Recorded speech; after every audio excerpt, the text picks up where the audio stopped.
All praises. February 25th. And this man is done. He's dead. Right?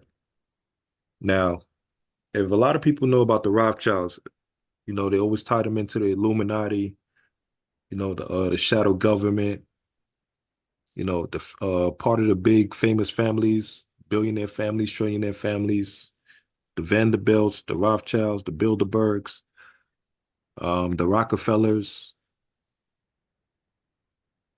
Right. So the man just passed. Right. The Lord got him up out of here. All praises. So let's show this video real quick.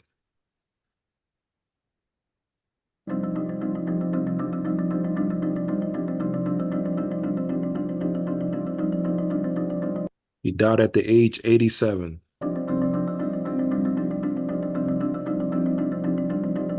He says supporter of Israel and Zionism. And keep in mind, he's also an Amalekite. He's Jewish. Mm-hmm.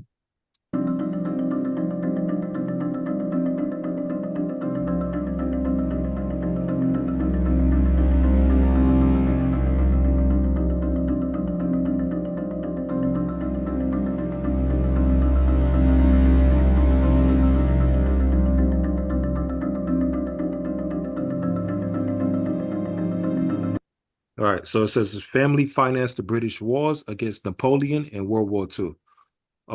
The thing with the Rothschild family, they give loans into other countries and nations pertaining to war, right? So they basically don't choose a side when it comes to war. They basically finance both sides. They help with the weapons, they help with the military funding, they help give them the money to spend to, make nuclear bombs, build fighter jets, warplanes, tanks, and everything. Right? So they're the bank that's funded for the nations when it comes to war. Right? So it says the family financed the British wars against Napoleon and World War II.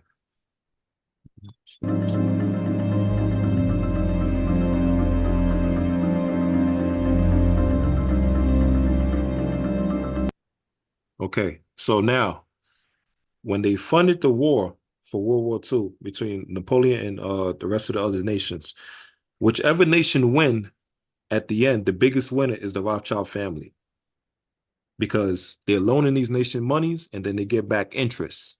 And then these nations got to owe them as well. And they basically become their slave, right? Financial slaves, right?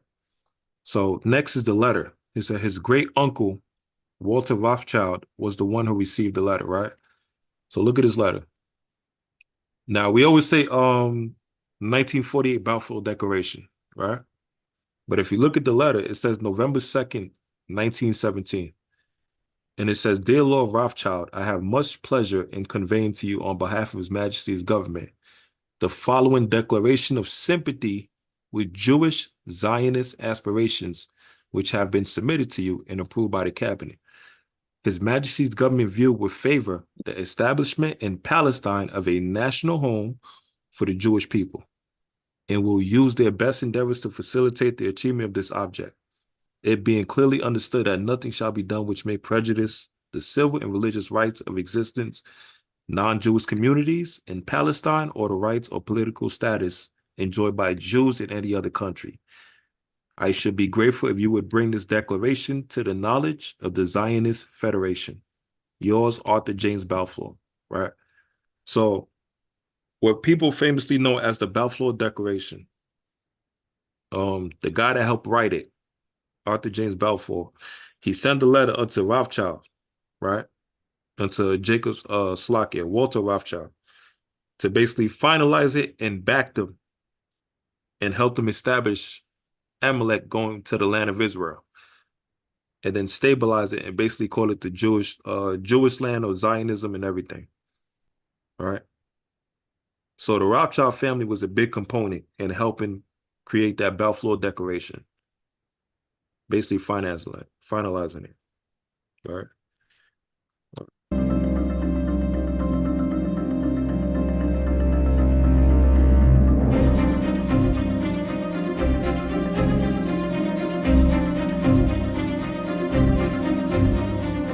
You see, the Arthur James Balfour letter led to 1948 establishment for Amalek in the land of core Israel, right? Which is very important.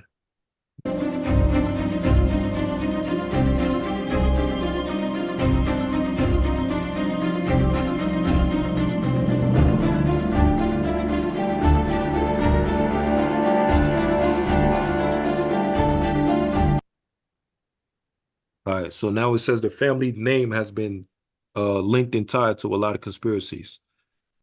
Now, America would say conspiracy, or they say we're conspiring, but we're actually telling the truth. A lot of people is actually telling the truth about these people, right? Let's get. All right, here we go. Mike Rothschild is an American journalist with no connection to the Rothschild family he writes about. This is a biography of an idea, he explains. And it's a simple enough one that Jews control everything and that the Rothschilds are the king of the Jews. Now, when they're talking about the Jews, they're talking about Amalek, right? And they're saying the Rothschild is basically the leaders of Amalek in these times right now. And also the Amalek as well, too. So the Amalek that they're talking about is in that land, Israel, the fake Jewish man, right? So when we say shadow governments, when we say the leader of the most richest family on the earth is the Rothschilds. Khan? Khan. So now it says, after giving a potted history of Rothschild banking dynasty that began with Mayer Amschel Rothschild, born in Frankfurt Jewish ghetto in 1744, he then highlights conspiracy theorists' twisted, alternative version. This portrays the Rothschild as puppet masters who engineered the American Civil War and hired Charles Darwin to invent the theory of evolution so they could promote a godless one-world government. They now supposedly control 80% of global wealth and run sperm banks to expand their bloodline. Right? So this is very important information. Now they label as conspiracy theorists. But let me show you something on the screen.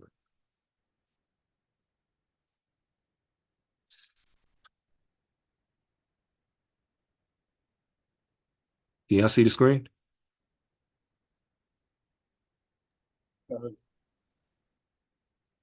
Khan? Khan.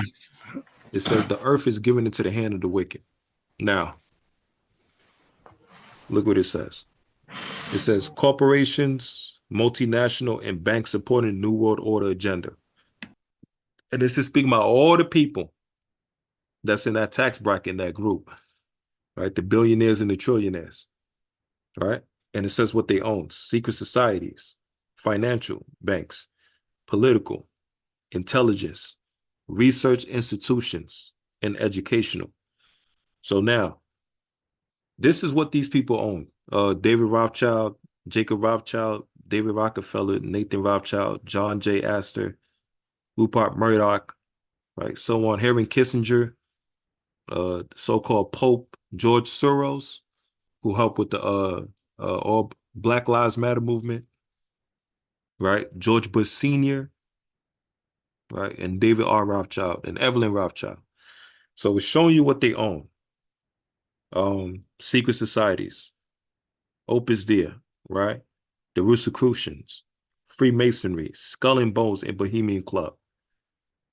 If nobody know about the Skull and Bones and Bohemian Club, the Bohemian Club or Bohemian Grove is where a lot of these high officials, elected governors and presidents, they have their own rituals that they go through. And they all gather at nighttime, like a specific day in Bohemian Grove. Right? And they all got some weird masks, looking like animals and all of this stuff. That's part of like satanic rituals, right? Now from financial, it says BIA, slocking. It says BIA, IMF, World Bank, central banks, Federal Reserve, right? So these people own all of this. Intelligence, MI5, CIA, the FBI, Interpol, right? KGB, drug cartel, Homeland Security, military intelligence, NASA, right? These are Esau, Edom, Amalek, They control these things. They own these stuff. They own your police force, your CIA, you know, your intelligence, computers, technology, all things you could think of, they own. The media as well too, right? So on and so forth. Looking at the educational standpoint, which tied into political, right? CFR, trilateral commissions, governmental leaders, they own the U.S. Supreme Court, the Electoral College vote, NATO, EU, United Nations, Bilderberg Group, and Club of Rome, right? And more, you know, so on and so forth. But this is all the things that they own. Now, pertaining to the leader of the Rothschild family, the one that just passed is this guy right here, Jacob Rothschild. There we go. This guy right here, right? Now, let me show you something about this master. Build that real quick.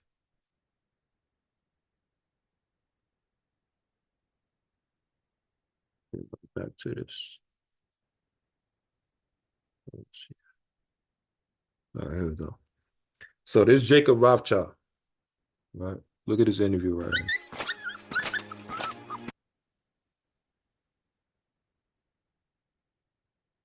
How you doing, sir?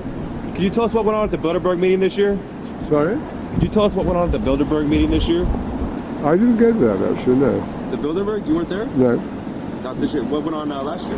No, I wasn't there last year. You weren't there last I think year? that was my cousin.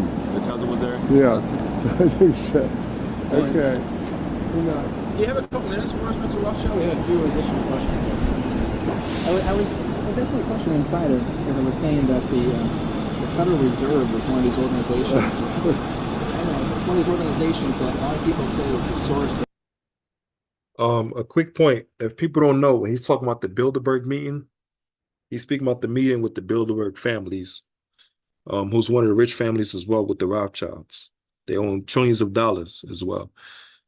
In Psalms 83, the Lord said that they make a crafty counsel against the children of Israel, right?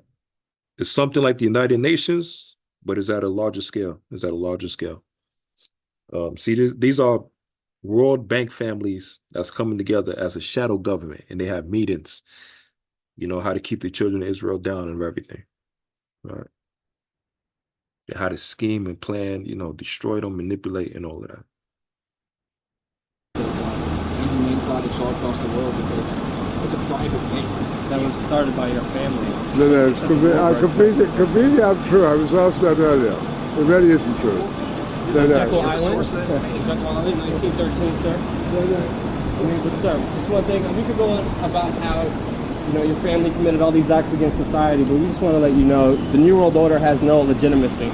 And that we as a people are not afraid, and we are waking up to the robber barons and the big banksters who are looting this economy with the Federal Reserve. Well, so you heard what he said? He's pressing them about the matter, talking about them trying to push that New World Order agenda, right? Where they want all the world to come together as one under their leadership, and under their leadership, which is of Satan. So he said, listen, we understand your agenda. You know, y'all started these banks, y'all started so-and-so, you know, understand y'all control everything, the media and all of that. So he's saying that no matter what y'all try to do, y'all not going to prevail, right? This is a reporter saying this, right?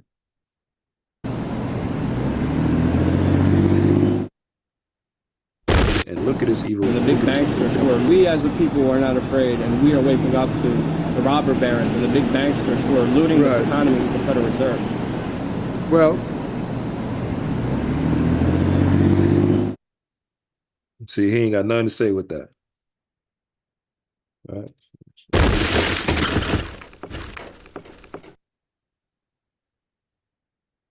We just want to let you know the New World Order has no legitimacy.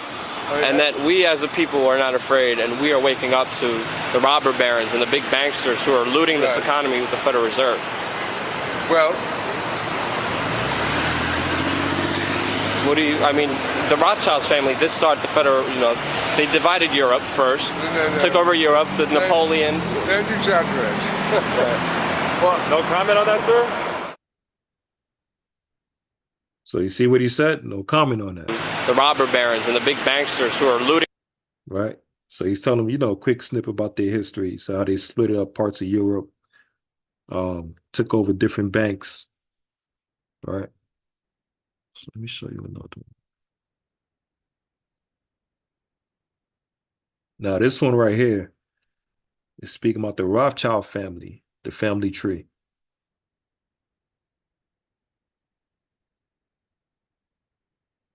Of a special relationship due to some of the more well-known members of the Rothschild dynasty.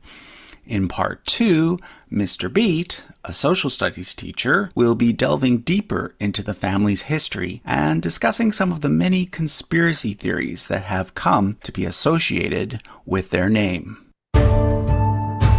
Managing money for other princes and even entire governments. By this point, So right here is Mayer Imschel Rothschild from 1744 to 1812.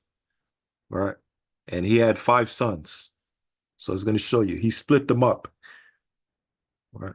He had several adult sons. So what he did was he created a Rothschild bank, and he sent each of his 5 sons to a different capital in Europe to run a branch there. His eldest son, Amschel, ran the original branch in Frankfurt, and then his son Solomon was sent to Vienna, Nathan to London, Karl to Naples, and James to Paris. The family then developed a network of agents that allowed for safe and speedy transfer of gold across the continent, as well as for ease of communication between the various branches.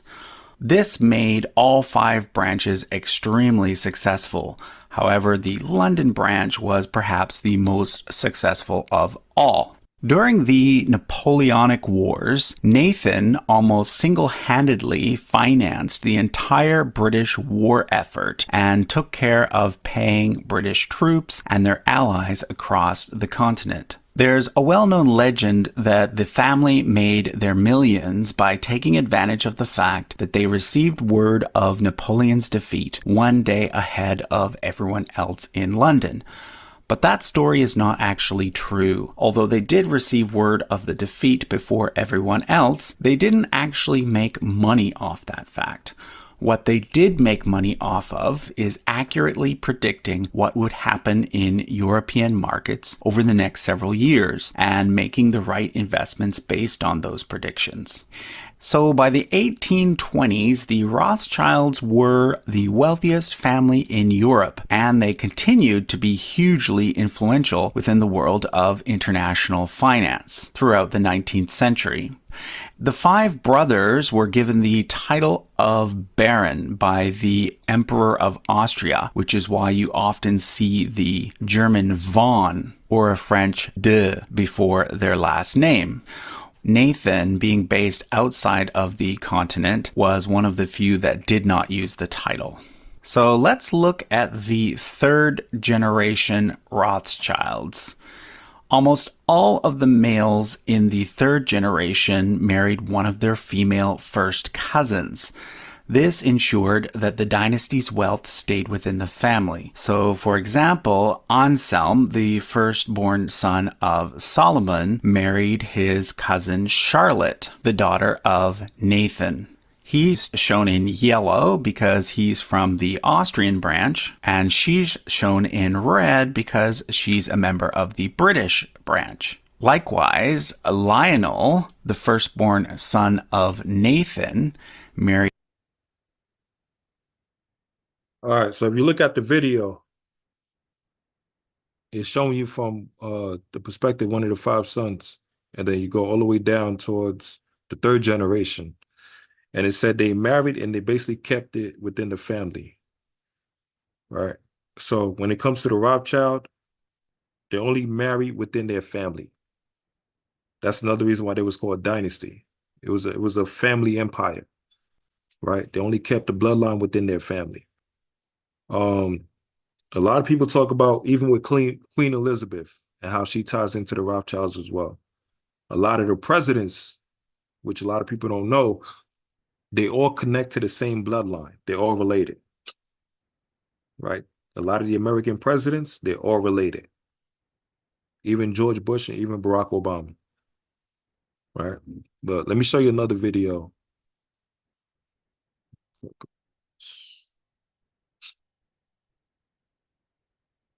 Richest families in the world, this is the Rothschilds. At one point, the Rothschild family possessed the largest private fortune, even financing full armies with their wealth. It all started with 5 brothers born into a banking family. You see, so they finance full armies with their wealth, right? So they're in the business of war. Their father sent each of them to different major cities. See? So one was sent to France, one to Germany, one to Italy, one to Austria. And the other one was, I think he was in Spain. To expand the business, and they executed on that perfectly. All 5 brothers became immensely wealthy and created a massive family fortune. The family used that money to buy property across the globe and expand the business even further. Richest families in the world, this is the Rothschilds. At one point, the Rothschilds... Right. So quick point about the Rothschilds, especially about this guy right here. Let me get Wisdom of Solomon, chapter 2 and verse 1.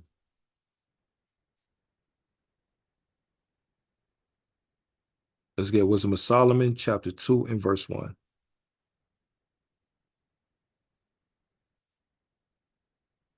Don't want everybody have to say Khan.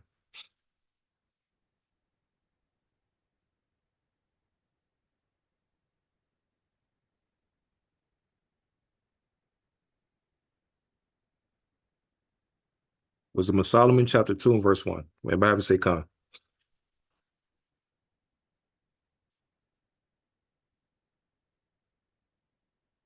All right, it says for the Khan.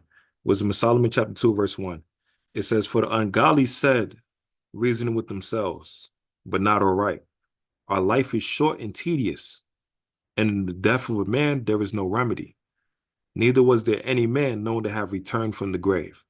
So Wisdom of Solomon chapter 2, you could tie it into the Rothschilds.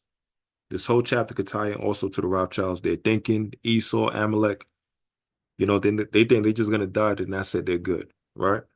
It says, for we are born at all adventure, and we shall be hereafter as though we had never been. For the breath in our nostrils is as smoke, and a little spark in the movement of our heart, which being extinguished, our body shall be turned into ashes, and our spirit shall vanish as the soft air.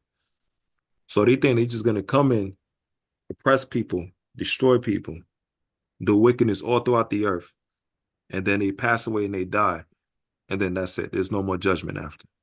That's what they believe, right? Our name shall be forgotten in time, and no man shall have our works in remembrance, and our life shall pass away as a trace of a cloud, and shall be dispersed as a mist that is driven away with the beams of the sun and overcome with the heat thereof. For our time is a very shadow that passeth away, and after our end there is no returning. For it is fast sealed, so that no man cometh again. So this is their thought process. This is what they think, right? Come on, therefore, let us enjoy the good things that are present, and let us speedily use the creatures like as in the youth. Let us fill ourselves with costly wine and ointments, and let no flower of the spring pass by us. Let us crown ourselves with rosebuds before they wither. Let none of us go without his part of our voluptuousness. Let us leave tokens of joyfulness in every place, for this is our portion, and our lot is this.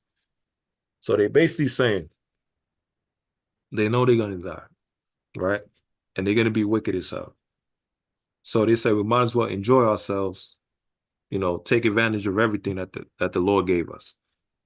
And then after we done enjoying our life, causing horror and terror to people, you know, we could just live a peaceful death. That's what they think, right? But let me tell y'all this. More than half the people on this picture right here is already dead. Gone. God, Gone. more than half the people on this picture is already dead. The Lord is knocking them out. All right. So Jacob Rothschild.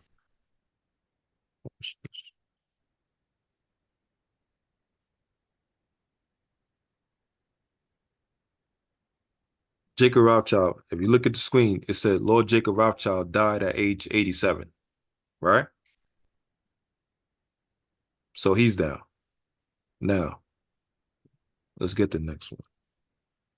David Rockefeller.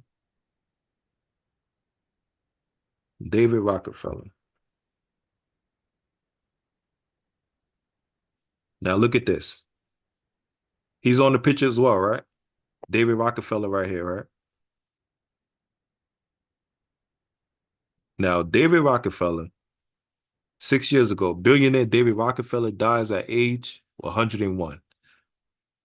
Right? So that's two that's down already. David Rockefeller. What's the next one? Evelyn Rothschild. Right? Let's see if we get three.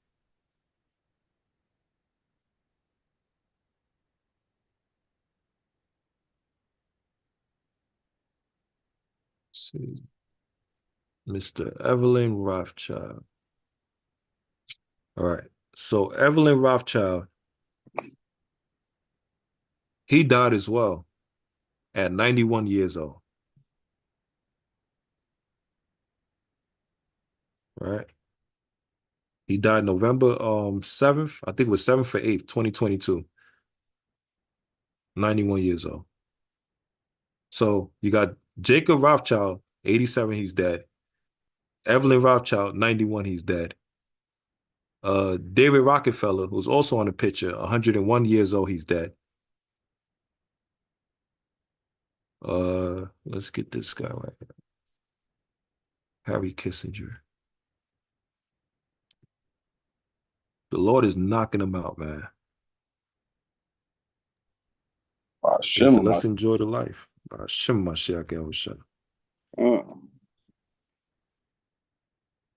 Look at this one too. There you go. And these are recent too. Henry Kissinger is dead. And that was 2 months ago. And he died at 100 years old.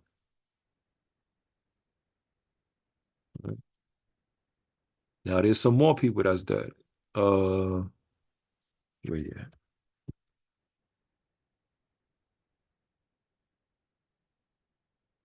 Another one. Queen Elizabeth. Right? Queen Elizabeth died at 2022 as well. And it's funny, Eldersbach was speaking about her the week before she passed. Yeah, Eldersbach was speaking about it. It was somebody at camp that pulled up asking about Queen Elizabeth. And the elder said, listen, if the Most High put her to death, we're going to resurrect her and put her to death again.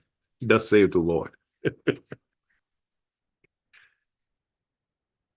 And now she's dead. So what is happening?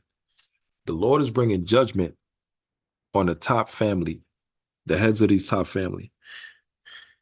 And the media ain't really going to recognize it because they understand as more the head of the heathen nations start to die, they start to go down, the nation of Israel start to go up. Right? So these will be known as modern day kings that the Lord is killing. Now, speaking of kings, because it said, let's put crowns on our heads.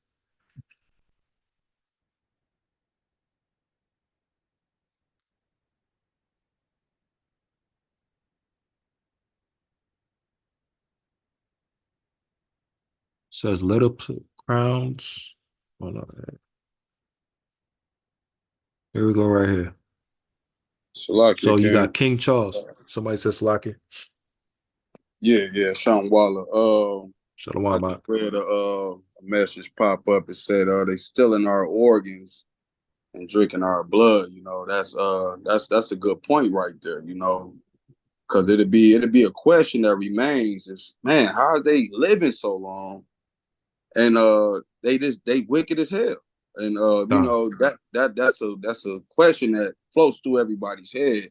And like the sister just put in the comment section, that they stealing our organs and taking our blood, not just our blood, but our children's blood, the peers' blood. So, you know, that's a great way for them to remain, and also through their spirit, or their demonic ritual. I don't want to say spiritual, through their demonic rituals, they get granted certain gifts. And one of those gifts is to remain on this earth and to continue to receive the wicked gifts from their demonic entities and idols. So that's a great comment right there. Shalakia King. Yeah, beautiful point from the sis as well. You know, beautiful point as well, King. You know, with them taking our organs, that's why we always ask, if we are the same, why are you not kidnapping a lot of Edomite kids? Why are you not kidnapping grown Edomite men for their organs? Or doing organ harvesting and everything, right? Why are you not doing that to the Chinese people, right? And if we are all the same, why are you not doing that truly to the Hamites? Why do you need us? Why do you need the children of Israel? You know? Because they know the difference. They know who we are, right? Now, to time with the precept, Shamwali, you able to read? All praises. Let's get Wisdom of Solomon chapter 2, and let's get verse 8 again. This is the book of Wisdom of Solomon, chapter 2 and verse 8.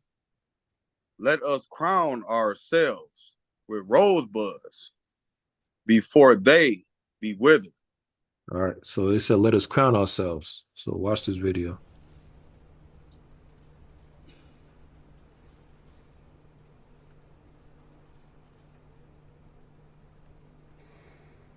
Talk about the crowning of King Charles, his coronation after the death of Queen Elizabeth.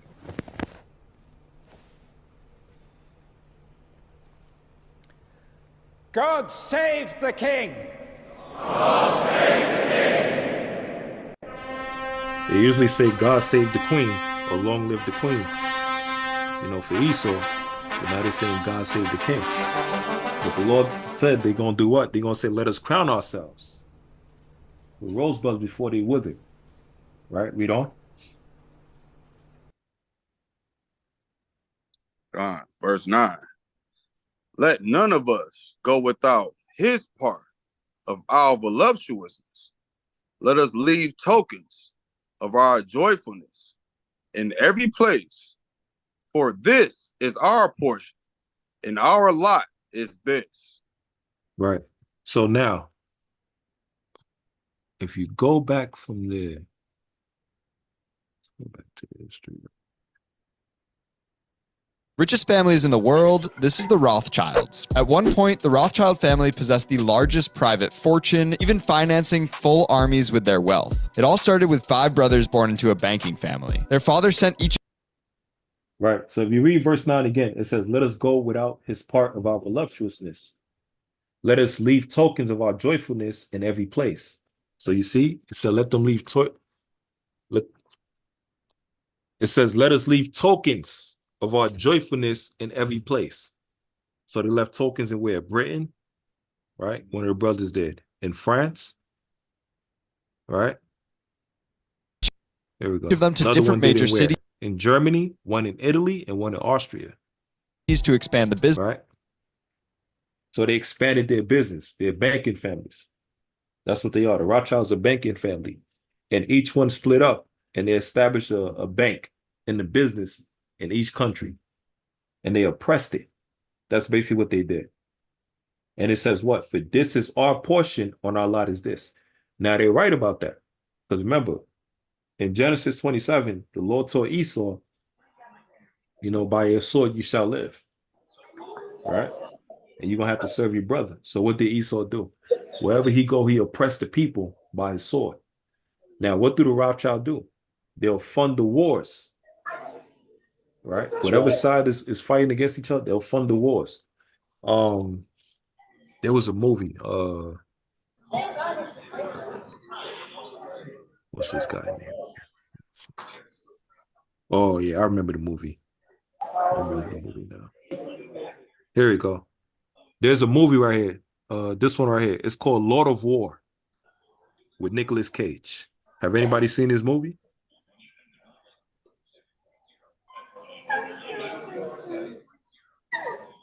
Has anybody seen this movie before? Lord of War.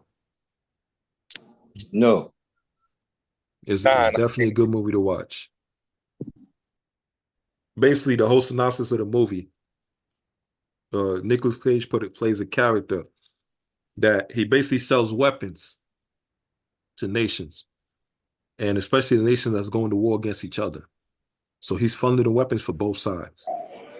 Nicolas Cage basically symbolized the Rothschilds and these rich billionaire bank families and everything, right? So he basically symbolized the Rothschilds. They keep the evil going. They keep pushing the wars going. Remember Esau, wherever he go, he caused terror and destruction. Right? So that's what the Rothschilds was doing as well too. That's speaking about Lord of War. Let me show you this one. So what I was talking about before, Evelyn Rothschild dies at 91 years old. And he was also tied in to the Queen Elizabeth, right? He was a financial advisor for her. So the Lord killed Evelyn Rothschild and Queen Elizabeth in the same year. Let's read on, King. Verse 10. Let us oppress the poor, righteous man. Let us not spare the widow, nor reference the ancient gray hairs of the age. Right. So he says, let us oppress the poor, righteous man. Right. Now that poor righteous man is speaking about Israel, the true Israelites. Right. And it says, nor reverence.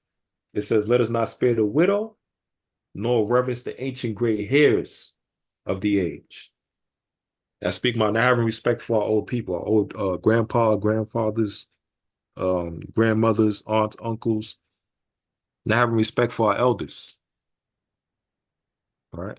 Now, Amalek, that's how he moves by nature as well, too. Let me show y'all something real quick. What was it?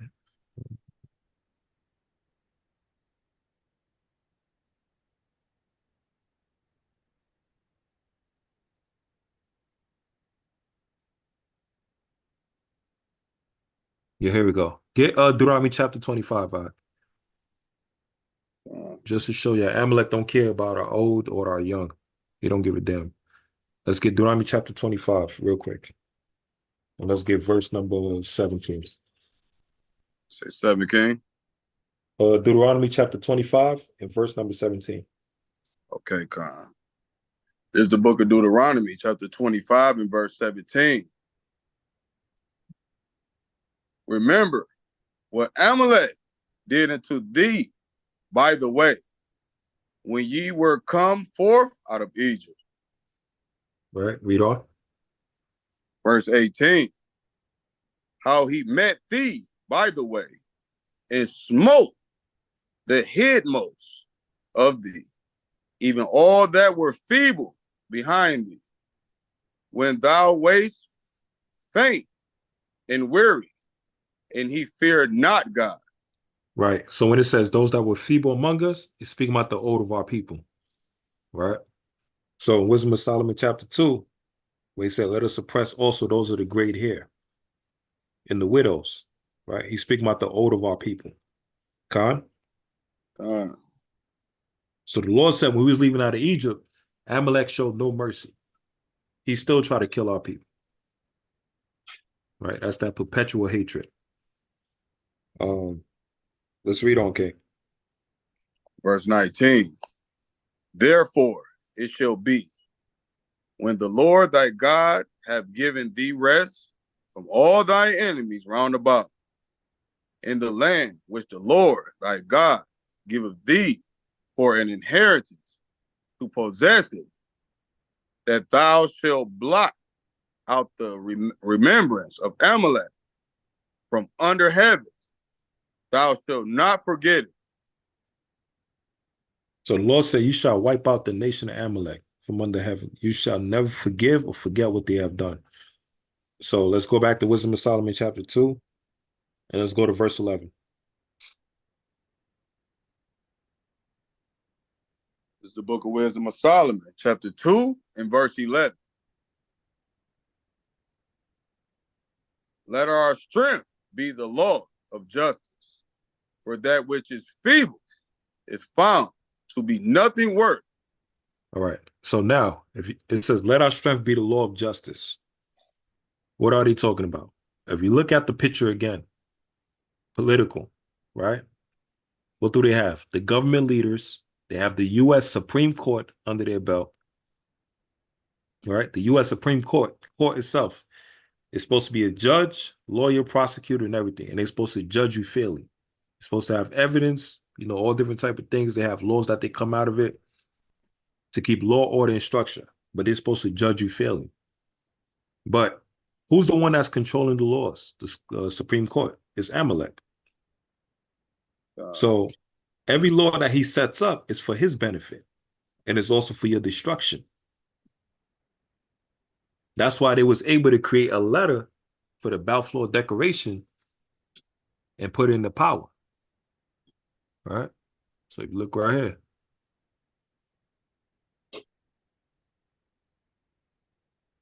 Let's get back to the letter.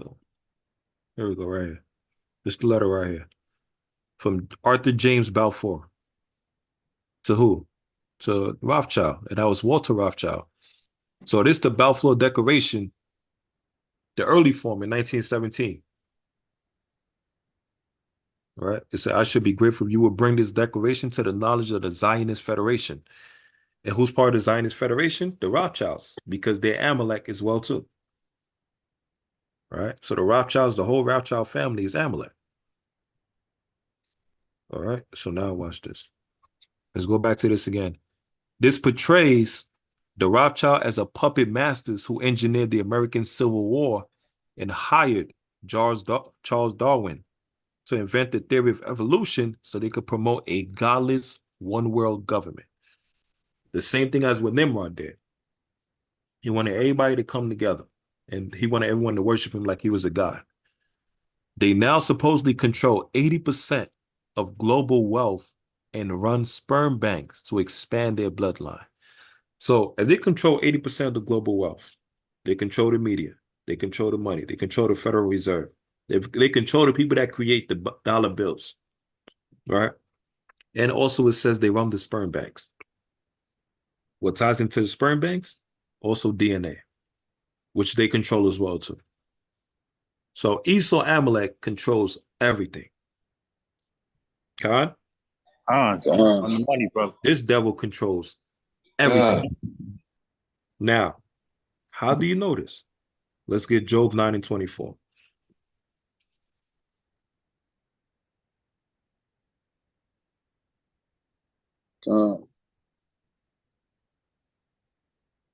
This is the book of Job, chapter 9 and verse 24.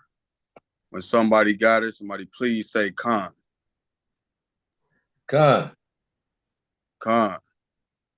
The earth is given into the hands of the wicked. He covered the faces of the judges thereof. If not, where and who is he? That's what it says. The earth is given into the hands of the wicked. Right? The whole earth. It didn't say the world. It says the earth. So when it's talking about the earth, it's speaking about the whole planet Earth. And of the whole planet Earth, even Putin said it. He said America is very dangerous because America has the power to control the media in Russia. Putin said that in his latest interview with Tucker Carlson. That's why Putin himself had to reveal the Russian icons and show that Christ is a black man. Right? Because this is the inner war between Edomites. Right? They're fighting for power. So look, the earth is given to the hands of the wicked. This man controls everything. Look at his list. Research, educational, intelligence, political, secret societies, financial. He controls everything. Everything. And the Lord says he's going to give the earth unto him. But this is all temporary. Khan? God. So let's go back to this video. Take this one down. Just to show you. This is the Rothschild his family cousin. right here. Started from this evil bastard right here at the top. And now we're going all the way down to the line of where Jacob Rothschild, who just passed right here. Right? Jacob Rothschild right here, who just passed right here. Now, remember I said Evelyn Rothschild just died. Right? So let me just move it on down.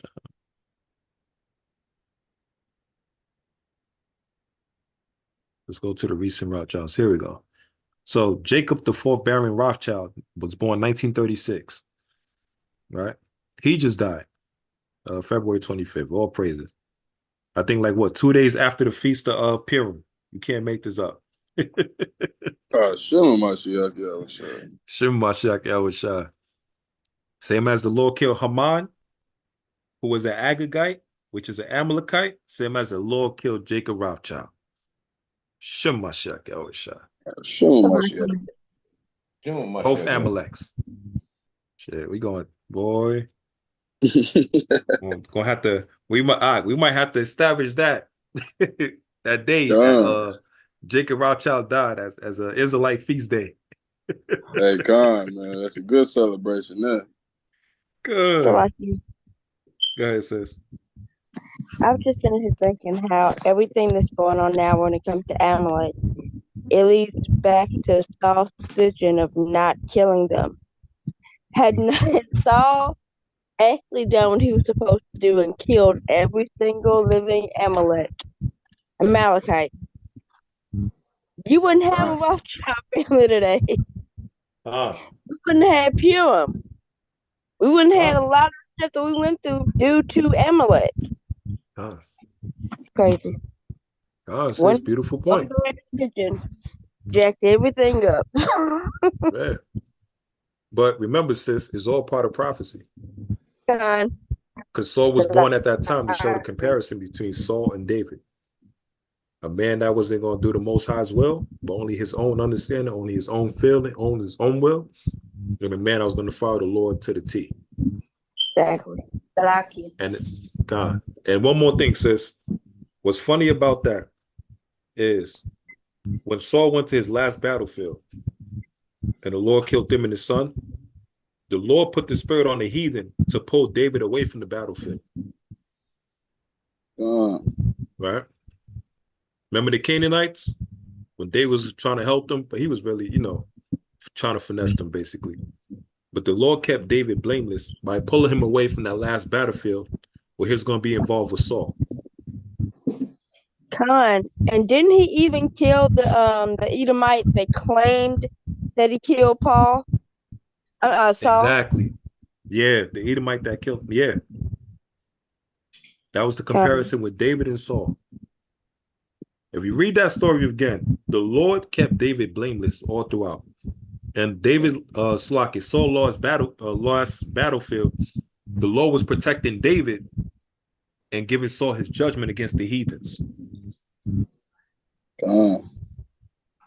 That's what happened.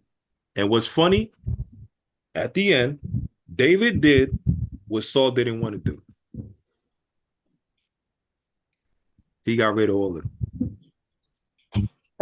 Did exactly what the Lord said. Because the heathen was going to get rid of Saul and everybody. That's what they did. They had no hesitation. So, somebody said Slakish? Yeah, I did. Go ahead, sis. At the end of the day, the reason why they're here for our punishment. But Yahweh, he could have raised up anybody at the end to do it, but they're here for our punishment. Had to be somebody that was going to do it. And we can prove that real quick. We're going to hold Wisdom of Solomon. And let's get Ezekiel chapter 7. They're here for our punishment, right? That's true. Let's get that real quick. Let's get Ezekiel chapter 7, and let's get verse number 21. Con. This is the book of Ezekiel, chapter 7 and verse 21. If somebody got it, please say con. Con. Con. And I will give it unto the hands of the strangers for a prey, and to the wicked of the earth for a spoil, and they shall pollute it. So the Lord said he's going to give the land to a stranger for a prey and to the wicked of the earth. This is showing you different categories. It says the wicked of the earth. And remember, Job 9:24, the earth is given into the hand of the wicked. So, positive elimination. If the Lord said the wicked of the earth, and he said he's going to give the land to the wicked of the earth, and there's somebody in that land today that seems to fit the category of being the wicked of the earth, then who would that be? Let's find out. Read verse 22, then jump to verse 24. Verse 22. My face I will turn also from them, and they shall pollute my secret place. For the robbers shall enter into it and defile it. All right. It said the robbers shall enter into it and defile it. Slakia King. Now, how did the robbers enter into that land? With the Balfour Declaration. Khan? That's how they entered into that land to where now they stand in that land with that 1948 Balfour Declaration. Right? Slakia, read verse 23. Khan, verse 23. Make a chain, for the land is full of bloody crimes, and the city is full of violence. It said the city is full of what? Violence. It says the city is full of violence. So what happened to Israel? It says the city is full of violence. What is going on in Israel right now? With Israel versus Hamas? War. God? It says war. War is happening. Look at this. You can't make this up. Day 144 of Israel-Hamas war. Salakia, King, before you play that, can I just make this statement? Go ahead, King. The earth is literally rejoicing. If we haven't paid attention to the weather, and Esau been trying to use his devices so vigorously nowadays to where he's spraying day and night and shooting all type of forms of radiation, man.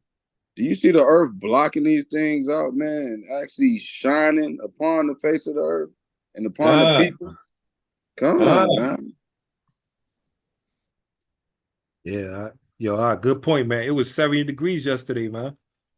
In Chicago. February, and it's 70 degrees. 71 in Detroit. Yeah. The earth is rejoicing, man. The earth is tired, man. You know? And it's funny, the Rothschilds, like I said, they're Amalek. That's why a lot of times people don't see them outside in the day a lot of times. Right? Because they're actual devils. They're really demons. They like to be in that shadow in the dark. They like to operate in the night like a damn vampire. Right? Then they try to block out the sun. I think it was Elon Musk tried to block out the sun. Or Bill Gates was one of them. But now what's happening? The sun is heating up. It's burning them out of the earth. It's exposing them. That's that light. Khan? Now it said in Ezekiel, it says it's going to be war and violence in the land. It's going to be violence in the land. What's happening in Israel today? The land itself. There's war. That's right. Right? Israel, Hamas. There's war right now in that land. Look at this guy. Back in the U.S., A pretty shocking incident leading to a security scare in front of the Israeli embassy in Washington, D.C.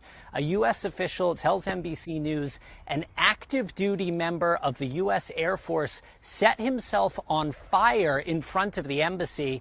He has now died from wounds sustained during that incident, according to the official in a video. All praises. All praises, man. They losing it. The American soldiers, Israeli soldiers, hey, but they're losing it. All praises. The Lord's killing Jacob, the Rothschilds. They're losing it, man. Non-stop war.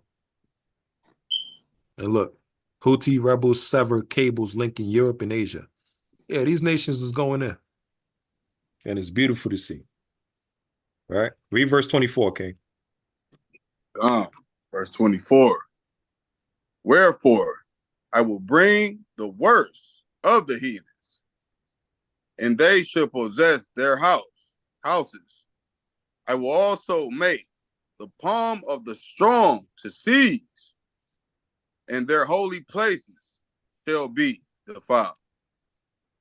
Right. And all holy places defiled. So look at this guy right here. Wait. Would you still go to your job if Amazon sent holy you a places paycheck defiled, speaking every about the 2 land weeks? Jerusalem. Because there's a little loophole. Another on reason why it's Amazon right now defiled, that you can because the use to biggest get parade of LGBT was in the land of Jerusalem. And they call themselves the people of God.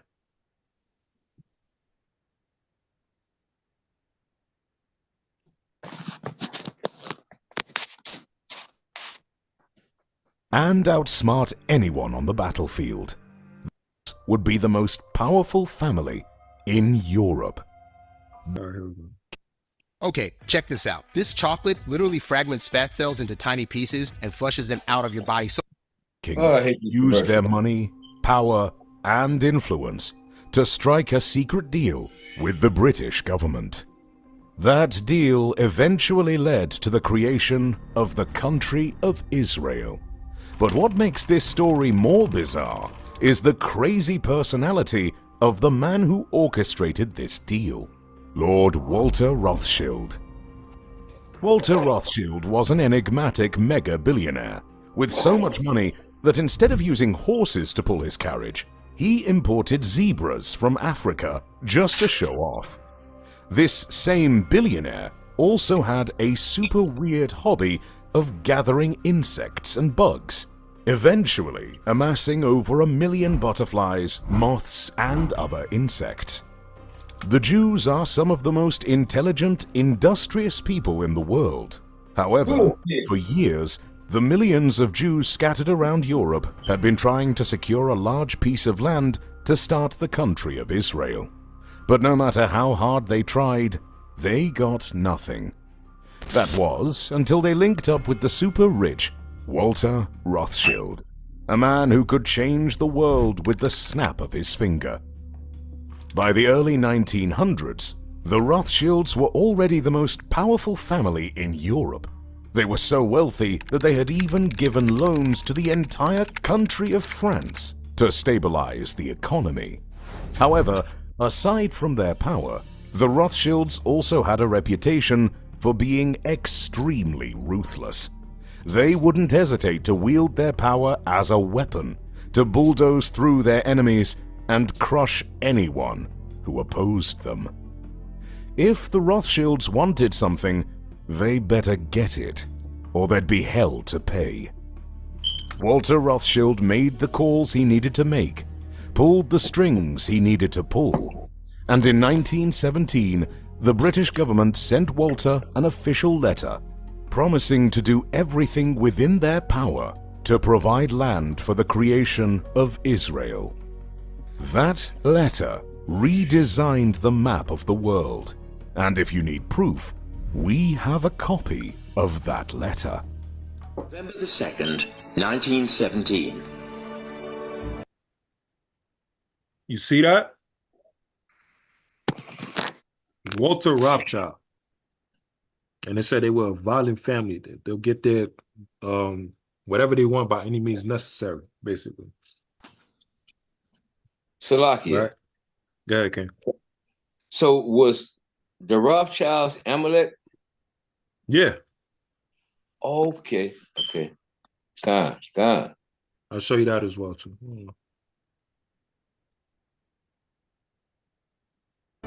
Dear Lord Rothschild, I have much pleasure in conveying to you, on behalf of His Majesty's government, the following declaration of sympathy with Jewish Zionist aspirations, which has been submitted to and approved by the Cabinet.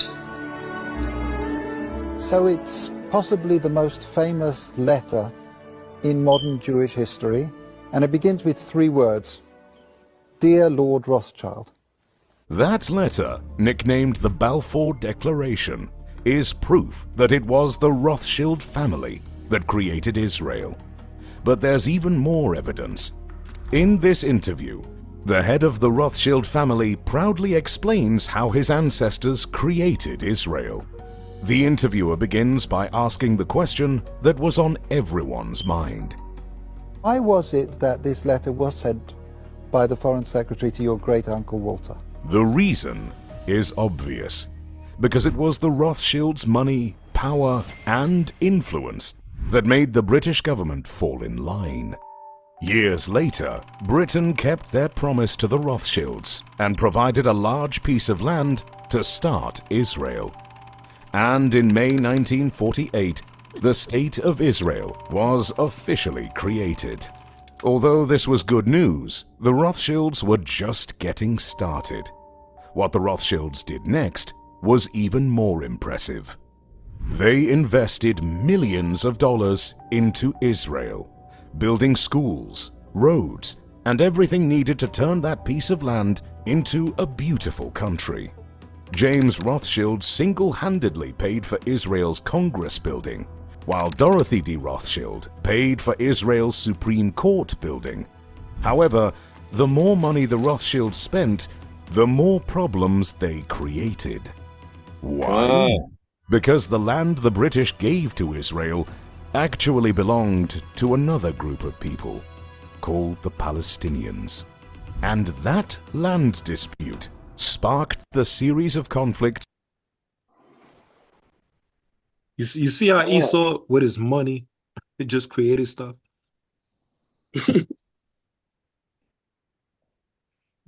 That's why this man tried to write himself in history. He think it's going to work with his money. The man created a whole country with his money. Building Supreme Courts and all of that stuff.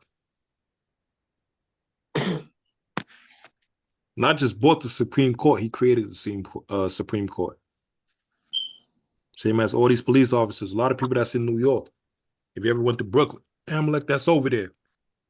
That man got his own school, own hospital, own police force, own court. He got everything. Khan? That's just a community. This man created a whole country with his money. But who allowed him to do that? Satan. Who controls Satan? Yahweh Shem Shah. So if you go back to Ezekiel, the Lord said, I'm going to bring the worst of the heathens. The robbers. They stole the land. And they established, they talk about the 1948 Balfour Declaration. Right? So this man is wicked and evil. These people are evil. But the Lord is killing them. He's knocking them down. The Lord is knocking them down. Right?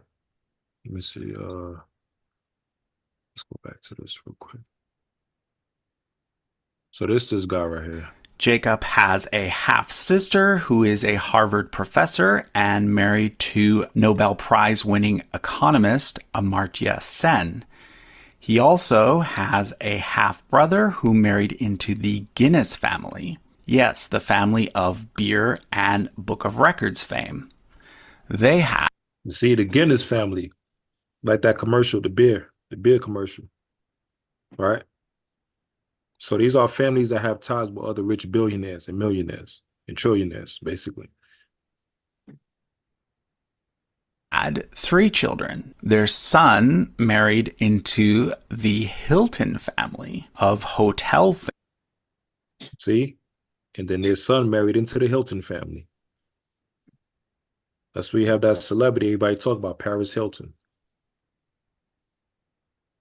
Fame, and is the brother-in-law of Parallel.com. You'll notice that there are links to two main Rothschild companies. Rothschild.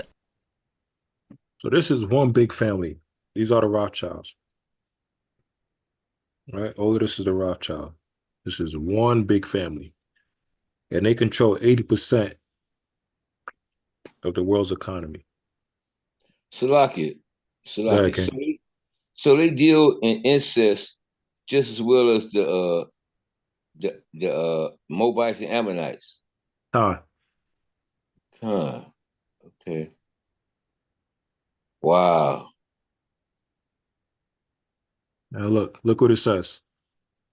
The Rothschild, the richest family in the world, worth 500 trillion.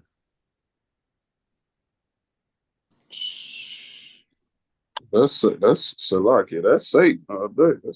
That's Satan. That's Satan. My goodness. That's Satan. And the Lord is knocking him down.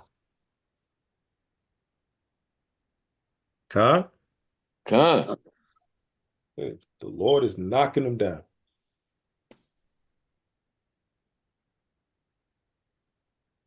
Let's get one. Let's get this one.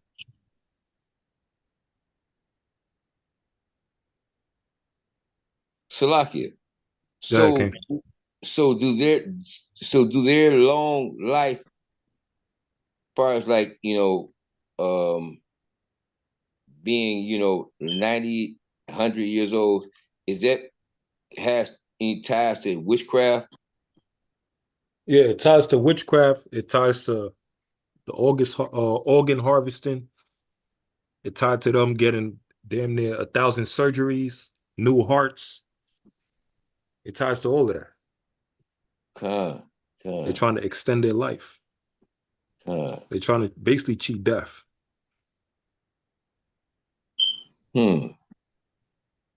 God. Yeah, it ties to all of that. Let's get Psalms chapter 52. Let's get verse 1. We'll still go back to Wisdom of Solomon too later on. But let's get Psalms 52 and verse 1. 52 and 1. This is the book of Psalms, chapter 52 and verse 1. When somebody got to say Khan. Khan. To the chief musician, Maschil, a psalm of David, when Dodge the Edomite came to and told Saul and said unto him, David is come to the house of Amalek. What did it say? Ahimelech. Oh yeah, Ahimelech.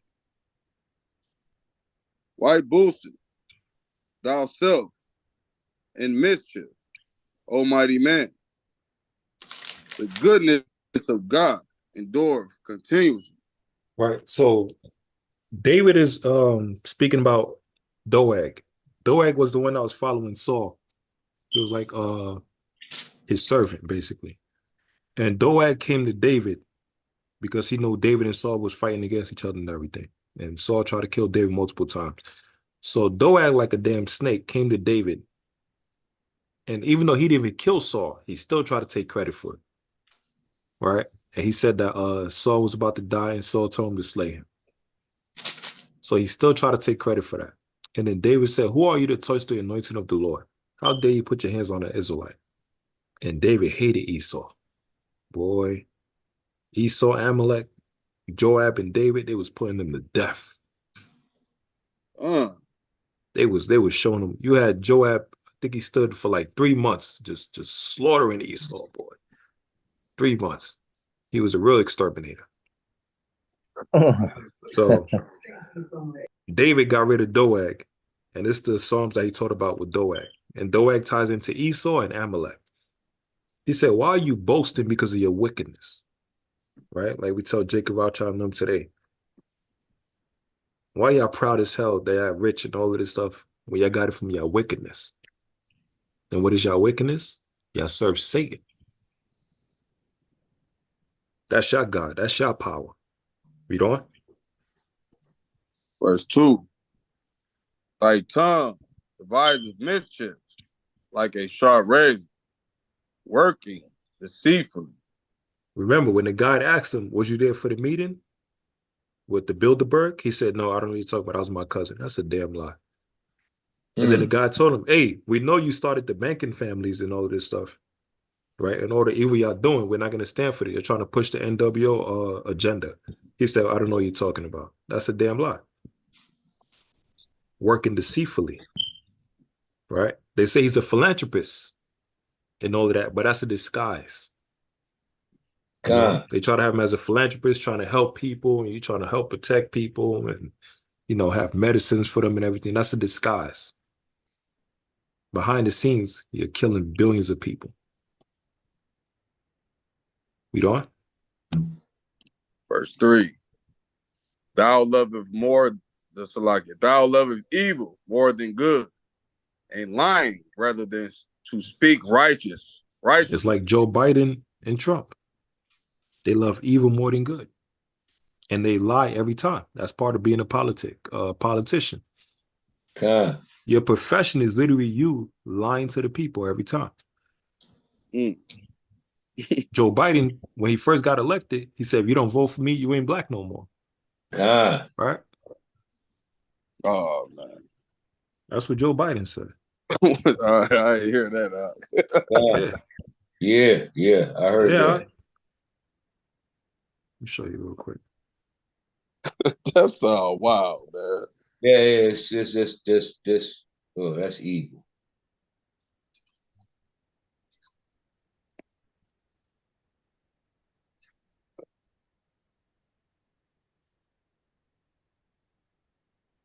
There we go. It's right here. Biden, if you don't vote for me, you ain't black. Man, I hate this place. See? Biden tells black Trump supporters, you ain't black. If they support Trump, you ain't black. Oh, man. My man got his nerve, man.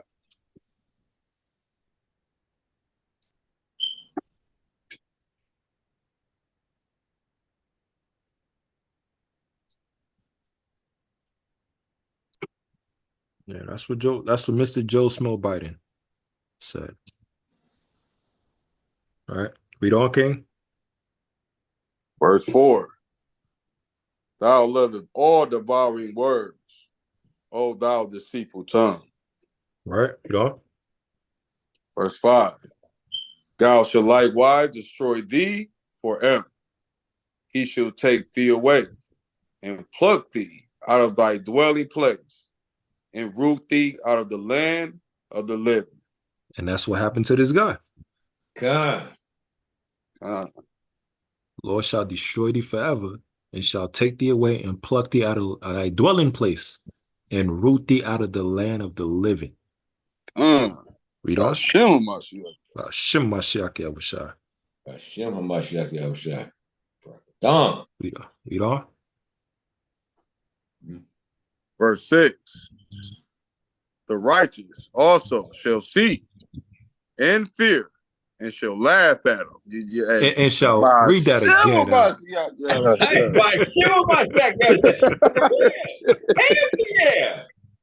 Read it again. Read it again. God, verse 6. The righteous shall also see and fear and shall laugh at him. And shall laugh at him, man. Dang. Con? Why are we laughing? Because the Lord is taking out the head of these wicked families. And as he's knocking them down, is one step closer to the kingdom. Salakia, King. That's crazy how Mashiach know us like that. Salaki, and the next verse is just as more powerful. Look what it says, man. The family that's been torturing us, making us suffer, pressing us. Now you see them, and they being knocked out, every one of them. All these people on the picture, more than half of them is gone. Good thing. Huh? That's a good thing. Hold on. DJ Rewind Select, bless up. Yeah, sis, messing with the income tax. All these dudes on this picture, more than half of them is dead. Oh, praise. And these are the top of the top. These are the richest people on this earth. More than half of them is the Rothschilds. At least half of them is Rothschilds. Look at that. Jacob Rothschild, who's the fourth baron, the leader of his family, the Lord knocked out. His big brother, Evelyn Rothschild, got killed 2022. David Rockefeller, this demon snippet, look at the Hogwarts, Voldemort, nose face looking devil. Lord got rid of him. The Queen Elizabeth, the Lord got rid of her. Oh my God, man. Aaron Kissinger, his show Behind Goodbye. Lord got rid of him too.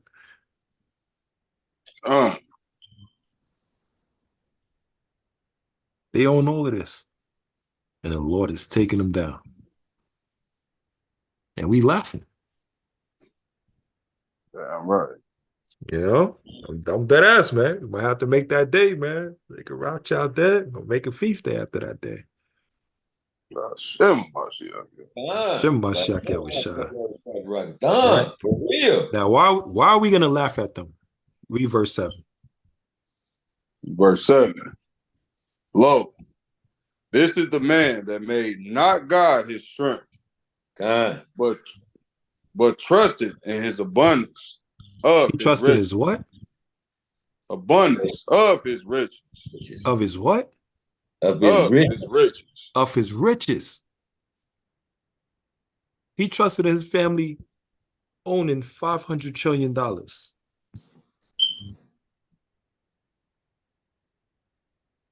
The money that they printed. They printed money. And he thought I was going to save him.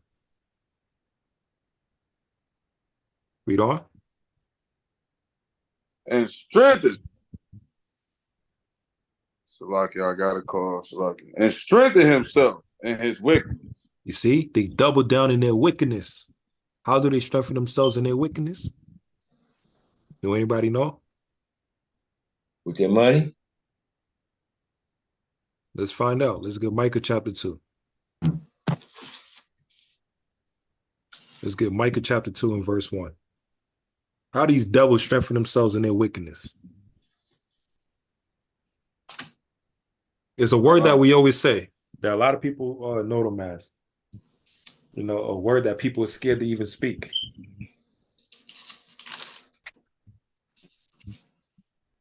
How do they strengthen themselves in their wickedness? I got Michael chapter 2. Let's get Micah 2 and verse 1. Michael chapter 2 and verse 1. Bring it out, King. This is the book of Micah, chapter 2 and verse 1. Woe to them that devise iniquity and work evil upon their beds.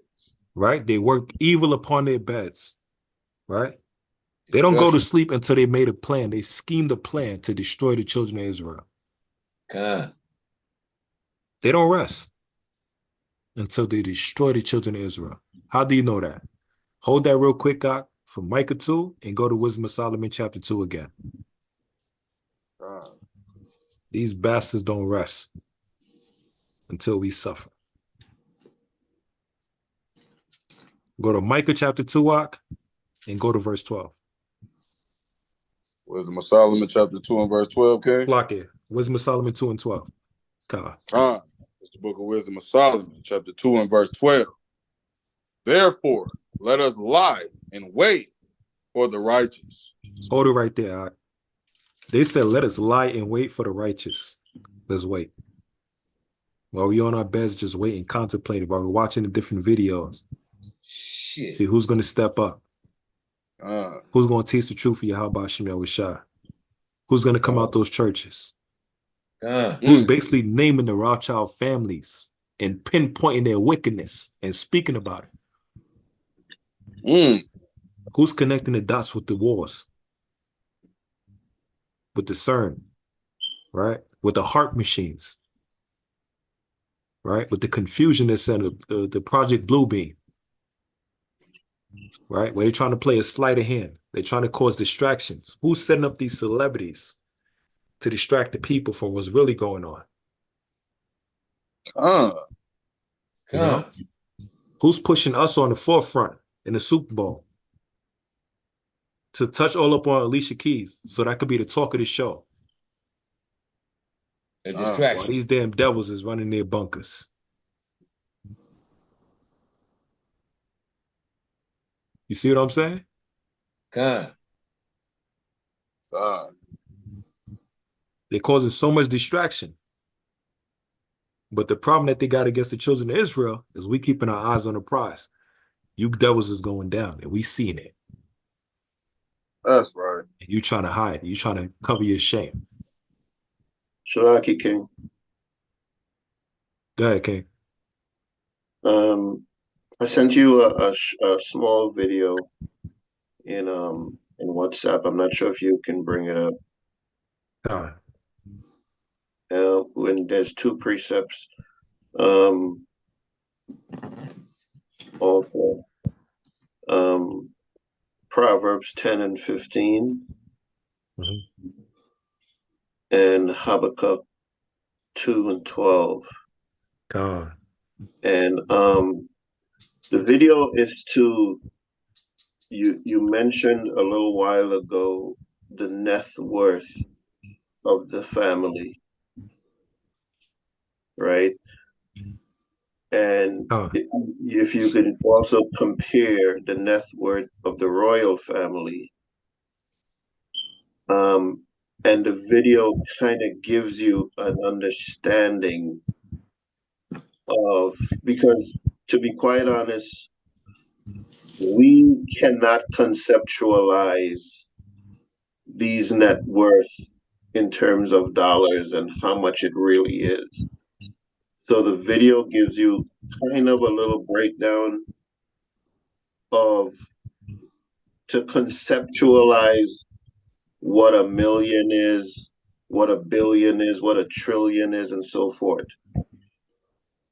And then, you can go into those two precepts based on the question you asked, just now about, how they strengthen themselves and their wealth and things like that.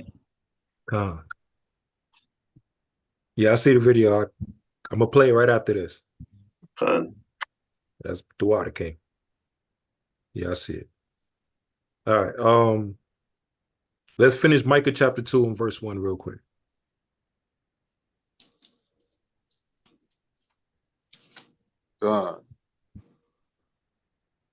It's the book of Micah, chapter 2 and verse 1. Woe to them that devise iniquity and work evil upon their beds. When the morning is light, they practice it, because it is in the power of their hand. Right. It says, when the morning is light, they practice it. Now, what are they practicing that a lot of people talk about? That a lot of people are scared to mention, right? That even we talk about the black celebrities, we say they're part of it, right? Look at this article. Somebody says, hold on, sis. If y'all see the title of the article, what it says in there at the top? It sounds little. Yeah, see? Illuminati. Right, the Illuminati. Right? Now, it says they practice it in the morning. It says they practice it in the morning. Now, thing about them, it says with the light. Now, look at this word enlightened. That's tying into the Illuminati. But within the word enlightened is light. Right? Now, the word Illuminatus, what does it say?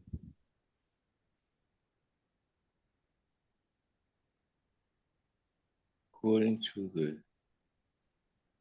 It's a little too small, King. Okay. Revealed or enlightened. All right. This word right here, what I just highlighted, what does it say?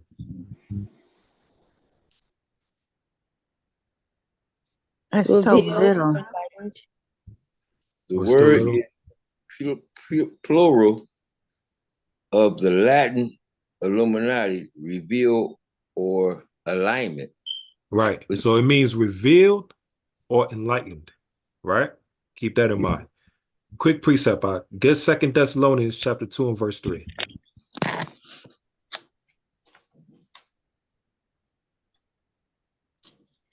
Second Thessalonians chapter 2, verse 3. God, it's the book of 2 Thessalonians, chapter 2 and verse 3. Somebody got to say con.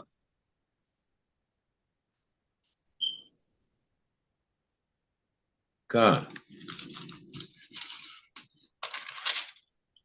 Let no man deceive you by any means, for that day shall not come, except there come a falling away first, and that man of sin be revealed, the son of perdition. You see what it said? Yeah. That man of sin be revealed.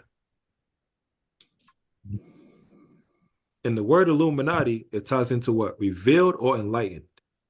Right. And it says that man of sin that's being revealed is the son of perdition. The word perdition means destruction. Right? Who's the one that destroys everything? Esau. The times that we're in right now. Esau. Who's the one that funding the wars for destruction? Esau. Who's the one that's going and implementing systems, democratic systems all throughout the earth? Where's democracy? Esau. Right. And he's doing more and more and more. So that son of perdition is Esau, is actually him, is the white man. Esau Amalek. He's that man of sin that's being revealed. Now, how is he being revealed? Jump to verse 8. Verse 8. And then shall that wicked be revealed, whom the Lord shall consume with the spirit of his mouth, and shall destroy with the brightness of his coming. How is the wicked being revealed? With the laws and the statutes and the scriptures and the commandments of Yahweh by Shemel Shai, the Bible. The Bible is revealing this devil for who he is.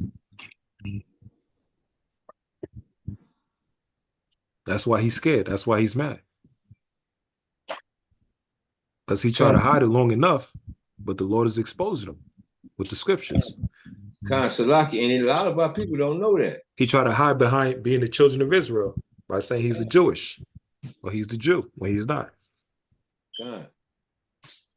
Somebody says Salaki. Yeah, I was just saying, a lot of our people don't know that, too. They don't know that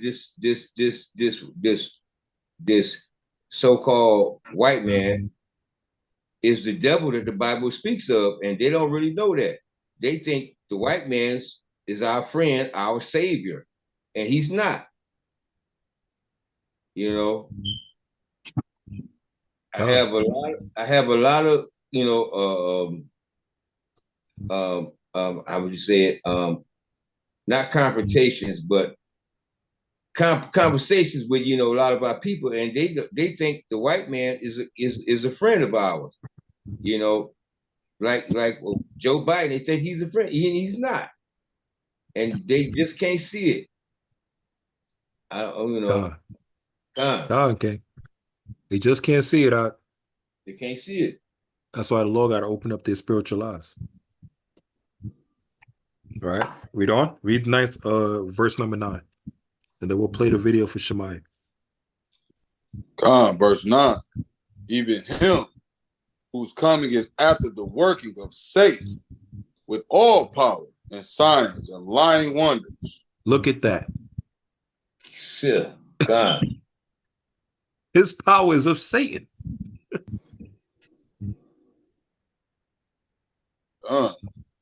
That's what they tie in with the Illuminati. Look at this, man. And it's like I said in 1 Corinthians, marvel not because Satan changed into an angel of light. Right? His power is of Satan.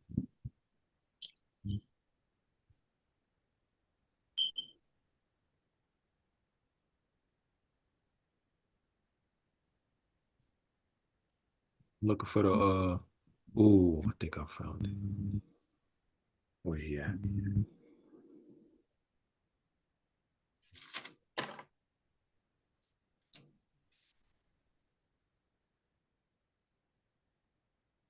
Look what it says. Satan trends online following death of Lord Jacob Rothschild.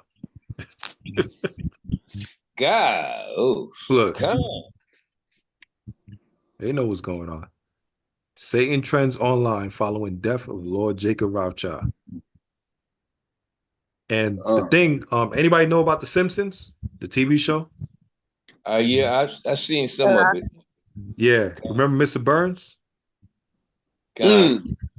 Yeah, Mr. Burns is Jacob Rothschild. Wow. That's where they get the character from. Whoa.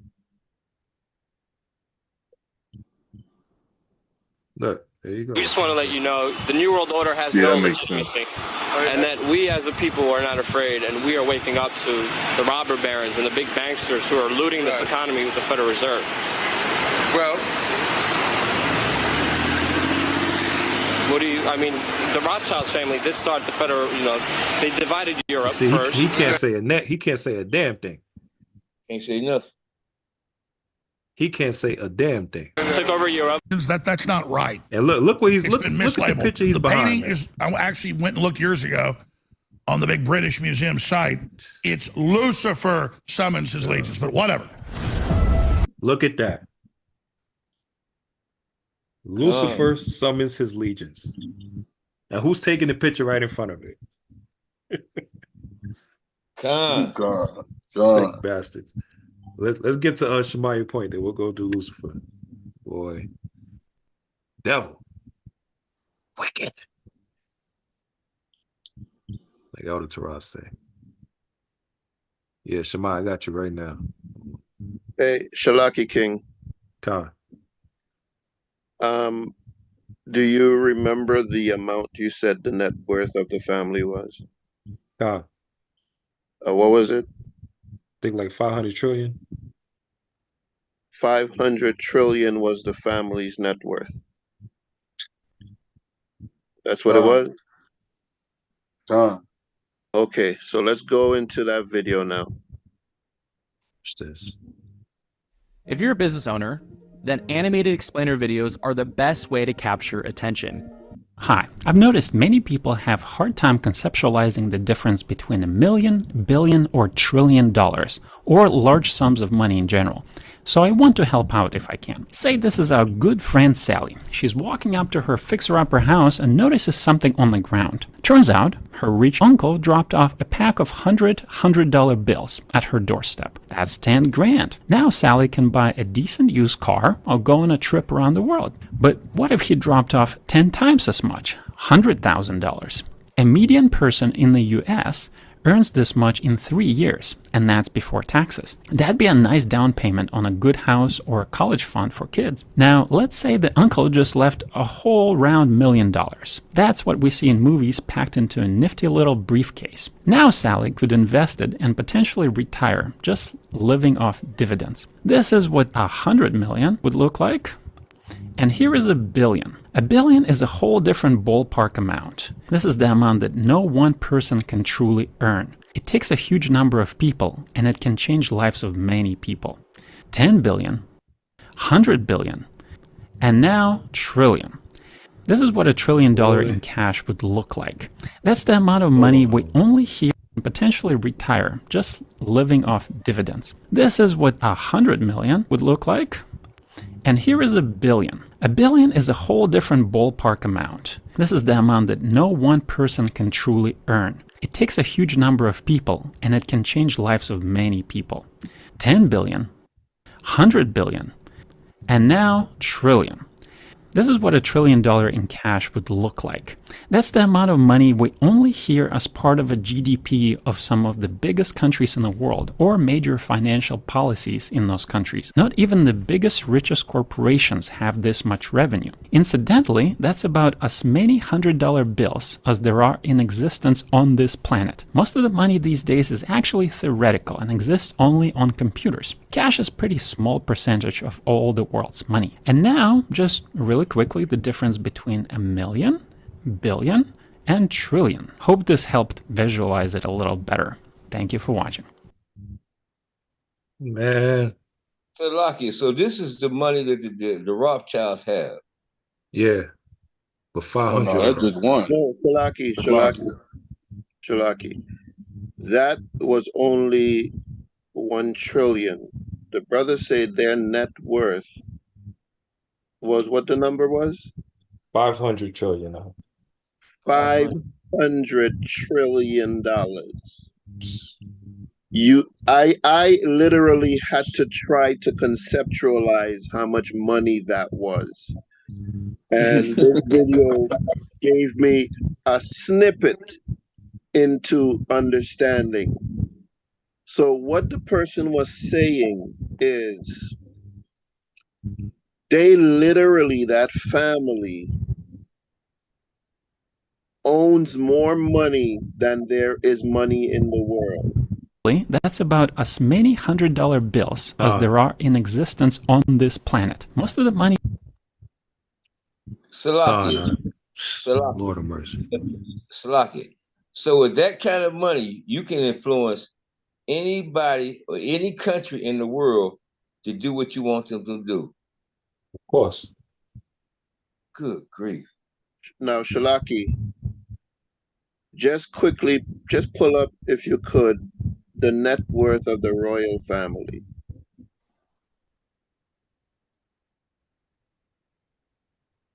Good grief. And I needed people to kind of now, because AHRAYAH said the net worth of the royal these wicked people. But to now literally see an example of what that kind of money looks like, and you only saw 1 trillion, you didn't see 500 trillion. Right. God. 500 trillion, would that property that they were looking at, kind of giving us the concept, would not be able to fit on the property. It would be way bigger than the house itself.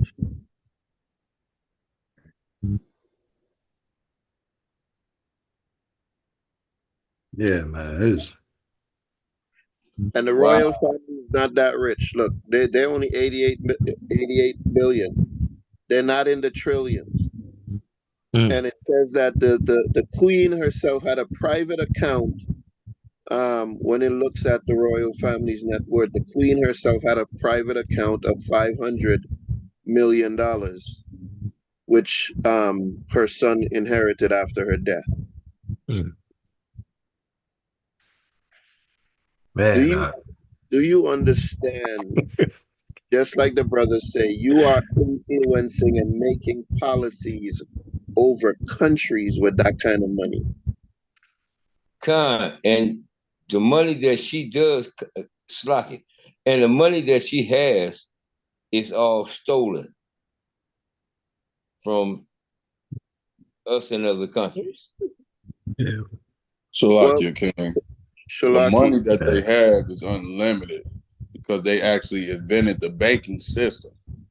So that's just a number that's called a decoy to distraction, just to give a percentage of the money that they have printed, that they have full custody of. So if they want to go and invent whatever amount of money that they want to invent, then they will print that out. Con. Con. Okay. Okay. Con. Thank you. Go ahead, Yeah, sis. sis. He just said what I had just put in the chat. So let's bring out those two precepts. Which one you wanted up? Proverbs 10:15 and Habakkuk 2:12. Oh, let's get it.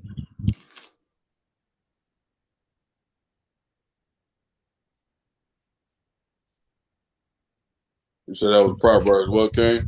10 and what? 10 and 15. Con. This is the book of Proverbs, chapter 10 and verse 15. When somebody got to say con. Con. Con. The rich man's wealth is his strong city. The destruction of the poor is their property. Oh shit. This is how they also defend themselves. This is how they're able to do anything they want. The rich, their wealth is their strong city. Right? Their wealth is their strong city. And the money they have is more than cities. It's nations. It's countries. Oh. They literally could call the president and tell the president, tell the army do this. Tell the CIA do this. Tell the Secret Service do this. That's how influential they are in money. They literally are building cities or destroying cities based on what they want to get done. Con. Salakia, so that's all Amalek's agenda. Is that what you're saying? The world is given into the hand of the wicked. Okay. Gotcha. Let's get the other one. Habakkuk 2 and 12. Okay, con. Man, Shemaiah, this boy. Yeah, that was a good video. Just to even show like that. They gotta go. Man. Con, this is the book of Habakkuk. Go ahead, King. The book of Habakkuk, chapter 2 and verse 12. Woe to him that buildeth a town with blood, and establish a city by iniquity.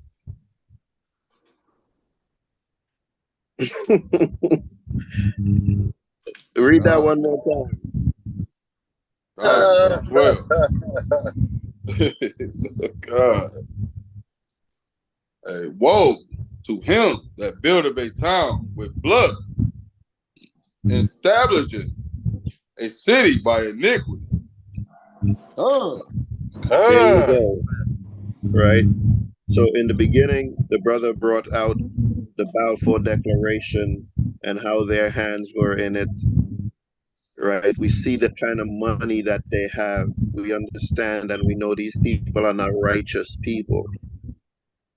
These people are not people of integrity.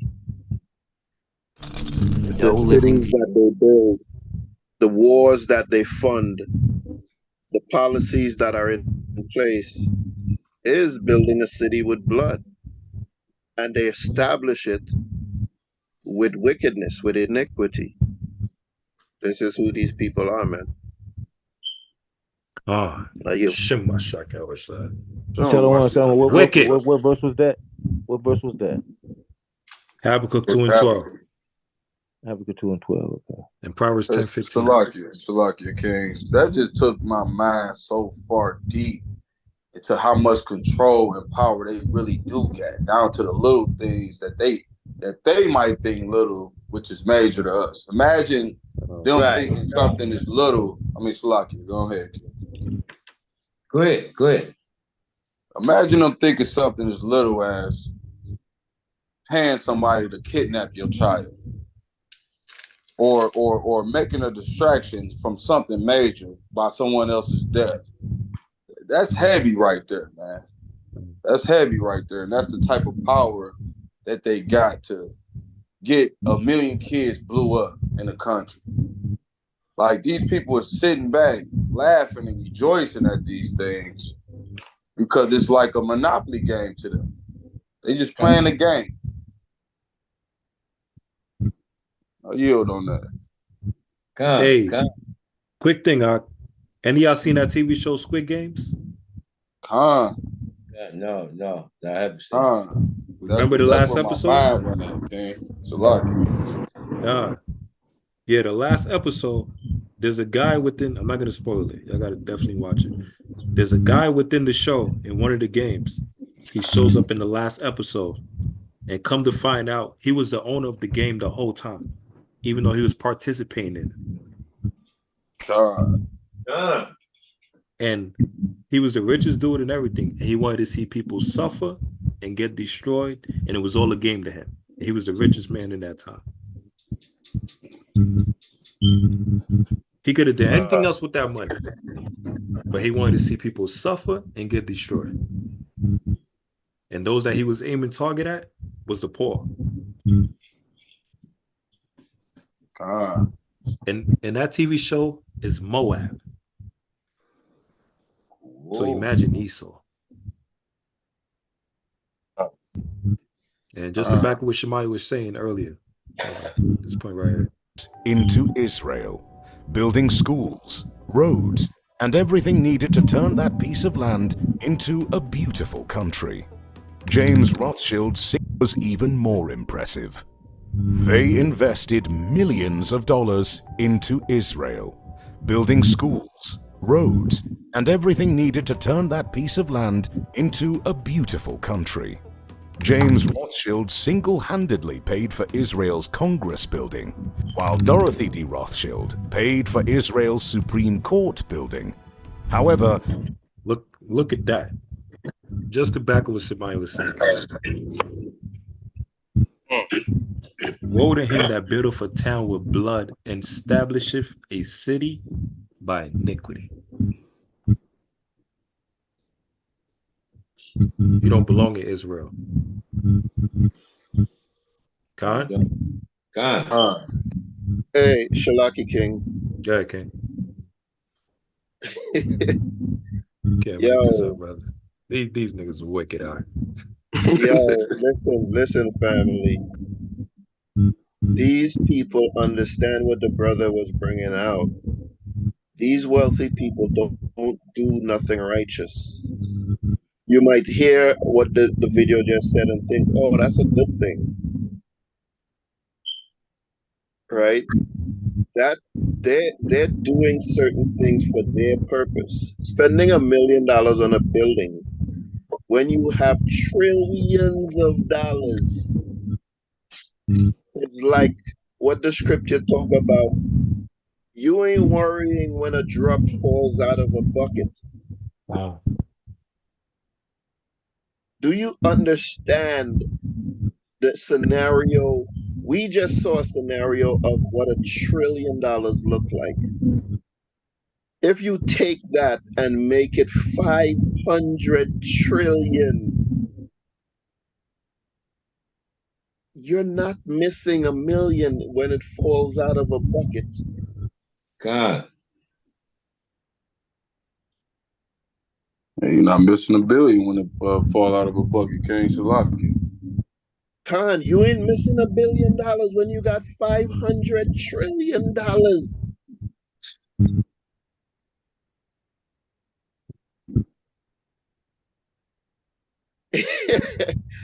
Yo, they could literally end poverty in one day if they wanted to. They could Salaki. literally end homelessness. They could literally, people waiting for surgeries and stuff that they can't afford, they can do it and not miss a beat in terms of shaking their pockets. God. But the thing they put in place is to bring suffering. They couldn't bring out COVID without these people saying, okay, yeah, it's time, let's do it. God. When it comes to who sits at the high chair, you know, in the movies, they always tell you follow the money. Right? When you're looking to see what people are doing, they tell you follow the money. God. Yo, they got so much money you can't even follow it. Salakia King. I mean, you talking about a people that know prophecy front and back. You talking about a people who know their damnation is near and nigh. You talking about a people who was promised hate and death. So they really feel like they have nothing to live for but to be satisfied of somebody else's destruction, somebody else's poverty, somebody else's death, somebody else's grievance. You know what I'm saying? So we gotta know who we dealing with. We talking about a wicked, malicious, demonic entity. These are not even people. These are entities. The devilish spirits that live among us. That's just living in the flesh. Go home, unzip their flesh, and this damn thing come out. So, Shema Mashiach, Yahusha. Shema Mashiach, Yahusha. Hey, One more. Shalaki, Aria, you talked about that the Simpson, Mr. Byrne represents that same person. And when you remember looking at The Simpsons, you remember a lot of the things that Mr. Burns was doing to keep his life, to stay alive. That's the kind of things you can only do when you have a lot of money. And it's funny because I had to watch that joint again, episode of The Simpsons again. I would try to play it, but it'll probably take our video channel down or something. But remember, his last name is Burns. Mr. Burns. Right?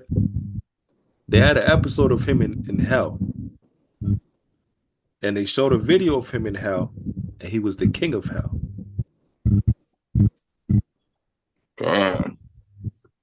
They had a, let me see. And that's David Roth. That's Jacob Rothschild.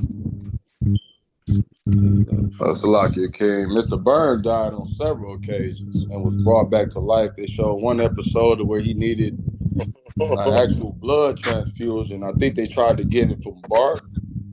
And by him being a kid, it just raised a lot of antennas on that adrenochrome thing. So that's deep right there in itself. And then they had an episode where he needed I believe that was a heart transplant or a kidney transplant. It was something in that nature. So it's just deep, man. The Simpsons is something else. Look, here we go, right here. Y'all see the picture? It says, "See what you look like in hell." See the crown? And the scepter? That's Mr. Burns. That's Jacob Rothschild. What you look like in hell? Like basically symbolizing that he's a king of hell. Because he's tied into who? With Satan. Right? Let's get another one. Let's get Ezekiel 28 verse 2. This devil. And we'll tie back in with Lucifer.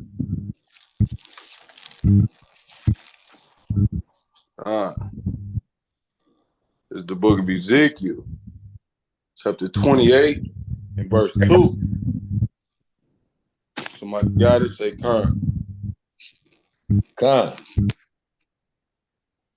Son of man, say unto the prince of tyrants, thus said the Lord God, because thy heart is lifted up, and thou hast said, I am a God. I sit in the seat of God, in the midst of the seas. Yet thou art a man, and not God. Though thou set thine heart as the heart of Yah.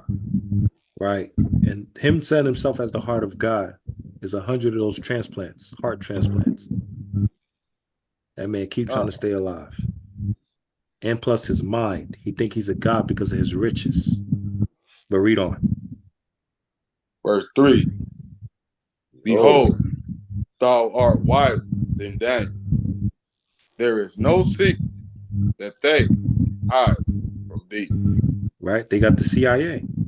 They got the FBI. They got NASA. Right? The satellites. You can't hide nothing from Esau. He sees everything. He's tapped into your phone, to your cameras, and everything. And the Rothschilds own all of this. Read on. Verse 4. With thy wisdom and with thine understanding, thou have gotten thee riches, and has gotten gold and silver into thy treasures. Oh, look at that.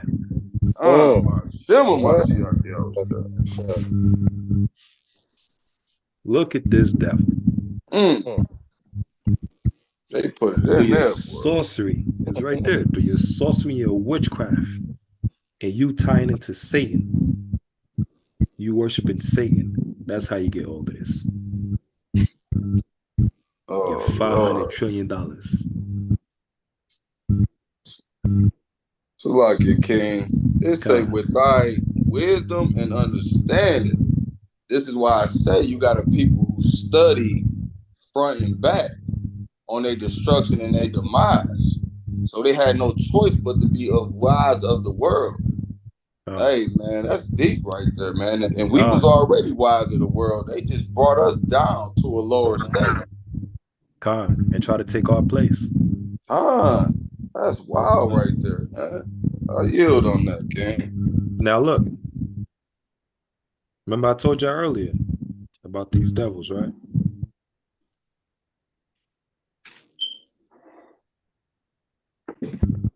I told you earlier about these devils.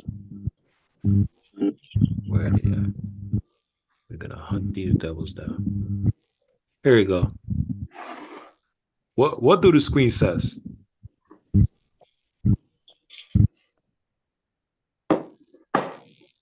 What does it say? Lucky. You want me to read that, King? Yeah. Go ahead and read it. The Rothschilds are a pan-European Jewish family. I told you. Jewish family. Who take their name? Shalaki. Keep going, King.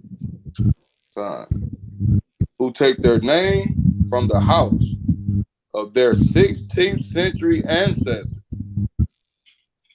Zoom Rotten Child at the signs of the Red Shield in Frankfurt's Jewish ghetto. Now it's funny. What's funny about that? Because it says Zoom Rotten Child. It's like saying some rotten child. Yeah. At the side of the red shield. Yeah. Rothschild. Rothschild means red. Child means like shield.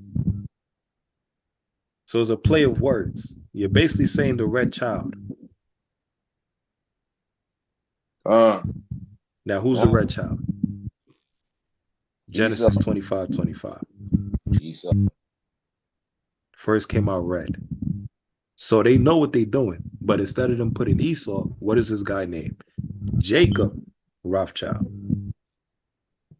Uh, Ah, These devils is playing semantics. they And the real Lord crap. got them. They real crap. They real crafty and the Lord got them. God? God. Read verse 5, all right. These devils. You try to God. run and hide. The Lord gonna get you, man. Try to hide and change your name. The Lord gonna get you. That's right. Ezekiel Verse 28 and 5. 5, King. Right there, Salakia. By thy great wisdom and by thy traffic hast thou increased thy riches, and thy heart is lifted up because of thy riches. Now Man. read that again. Read that verse again. Read that again. God, verse 5. By thy great wisdom and by thy traffic By hast thy thou what? increased thy riches. Hold on. It says by thy what? By thy traffic. By thy traffic. You could tie that also to what? The child trafficking. That's right. Oh, come. Wicked devils. By your great wisdom and by your traffic hast thou increased thy riches. Traffic also ties into what? Salaki, Resources. Yeah. Right? Building banks in 5 different states or countries. And you keeping the money within your family. The Epstein Island list. They're all part of all of that. They control all of that. The child trafficking in America. The governments they set up, the presidents, the vice presidents, they control all of that. And has increased in thy riches to 500 trillion. And thy heart is lifted up because of thy riches. You see, like Shemaiah said earlier, they're proud because they're worth 500 trillion.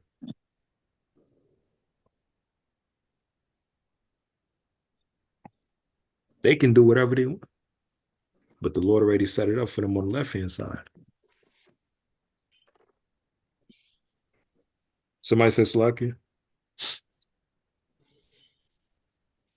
No, okay. These dudes are wicked, man.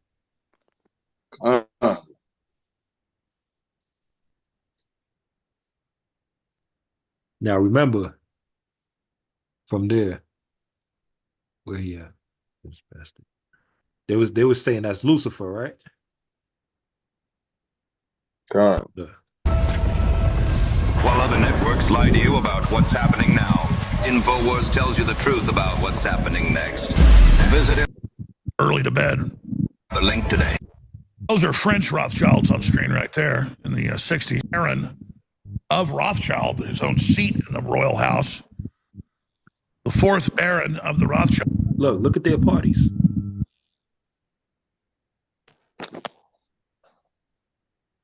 It's their billionaire parties. Dressed up with heads of massive weird animals.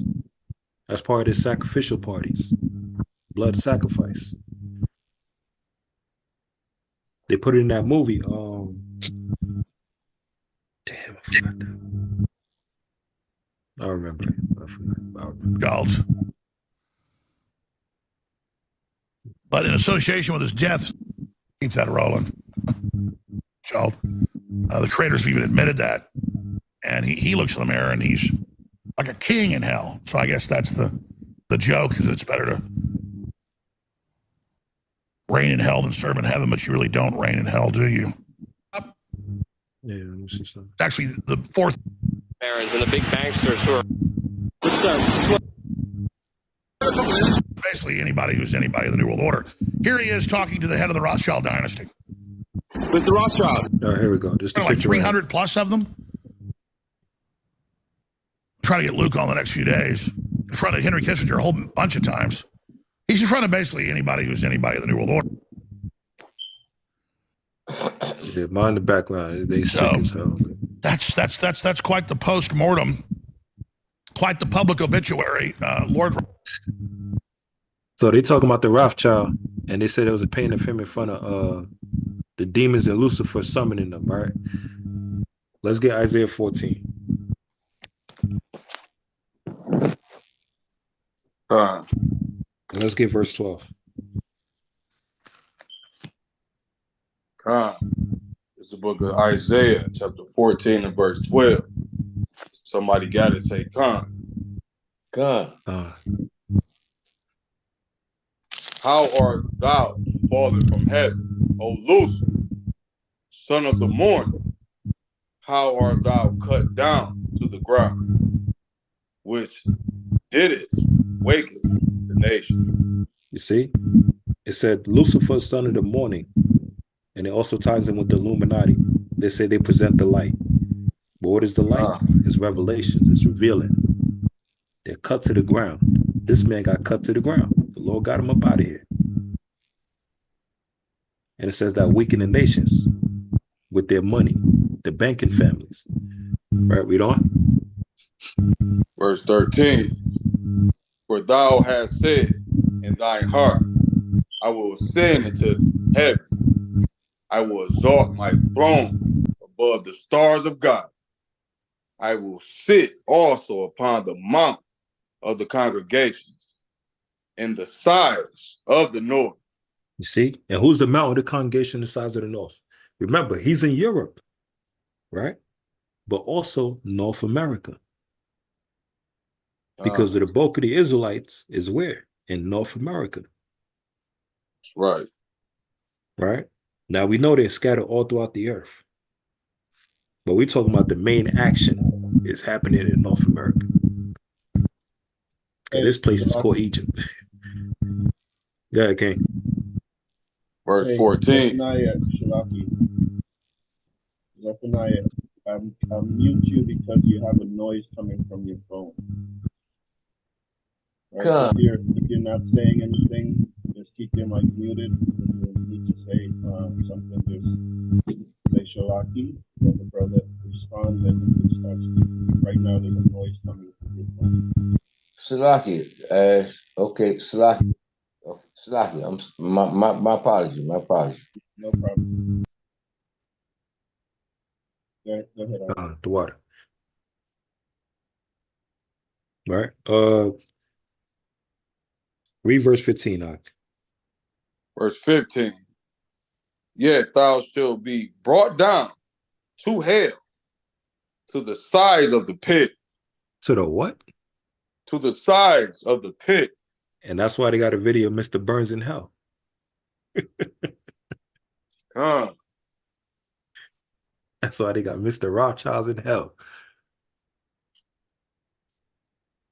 The Lord has brought him down to the pit. That's death. That's right. Read on. Verse 16. They that see thee shall narrowly look upon thee and consider thee, saying, is this the man that made the earth to tremble, that did shake kingdoms? Come on. So now they're saying, is this the man that made the earth to tremble? What he got him trending on? Twitter. Or X, as they will call it. It says Satan is trending on X. It is a tribute to the death of Jacob Rothschild. Many are noting his association with Satanists. He now knows that there is a God and a hereafter. Look at that, man. That's literally verse 16. Is this the man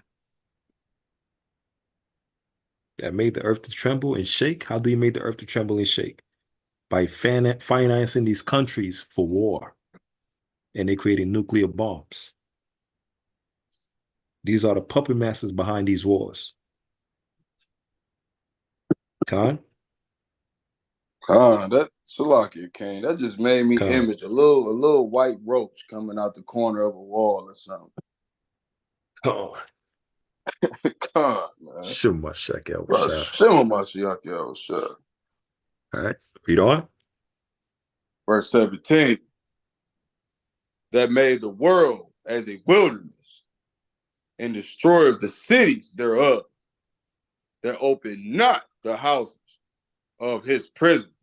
See, you made the world as a wilderness by financing these wars. Like they made that movie, Lord of War.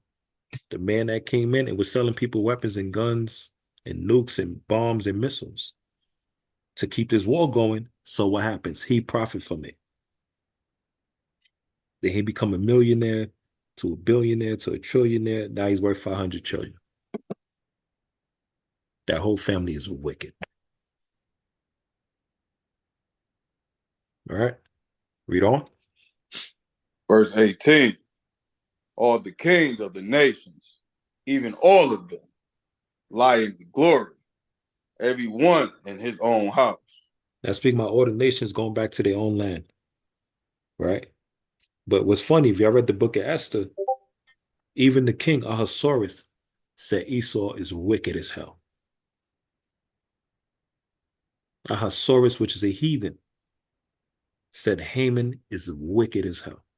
And that the people of Israel is God's chosen people, and they're people of dignity and of valor and respect and holy. That's right. But he said these devils, they gotta go. That's right. And Ahasuerus, the heathen king, even said they cause chaos and destruction. And they try to do the same thing to his kingdom. Haman tried to steal the kingdom from Ahasuerus and try to give it to the Macedonians, the Greeks. Who's doing that same thing today? Speaking about America like that. Iran just called America the great Satan. And say they bring chaos and war all throughout the earth. Early in the video, the reporter accused Jacob Rothschild of mischief and bringing war and, funding the banks for wars and all of that stuff. And he said a new world order and all of that is not going to happen. So the wicked is being revealed. The leaders of the wicked is being revealed. God? This is beautiful, man. That's right. Let's get another one. Let's get James chapter 5.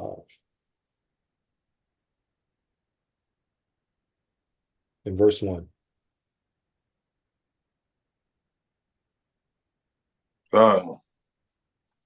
It's the book of James, chapter 5 and verse 1.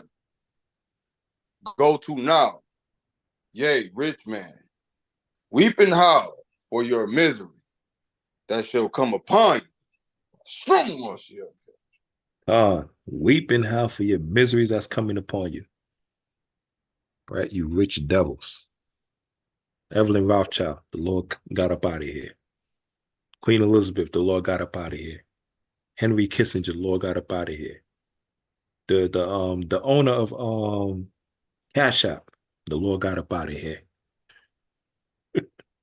Jacob Rothschild, the Lord got up out of here. That's right. These are trillionaires, man. Read on. Verse 2. Your riches are corrupted, and your garments are moth-eaten. Look at that. Your riches is corrupt because you made your money off of blood. Read on. Verse 3. Your gold and silver is cankered. So like and the rest of them shall be a witness against you, and shall eat your flesh as it were fire. Yea, have heaped treasure together for the last days. For the what? For the last days. So the Lord said they have gathered all this money for these last days.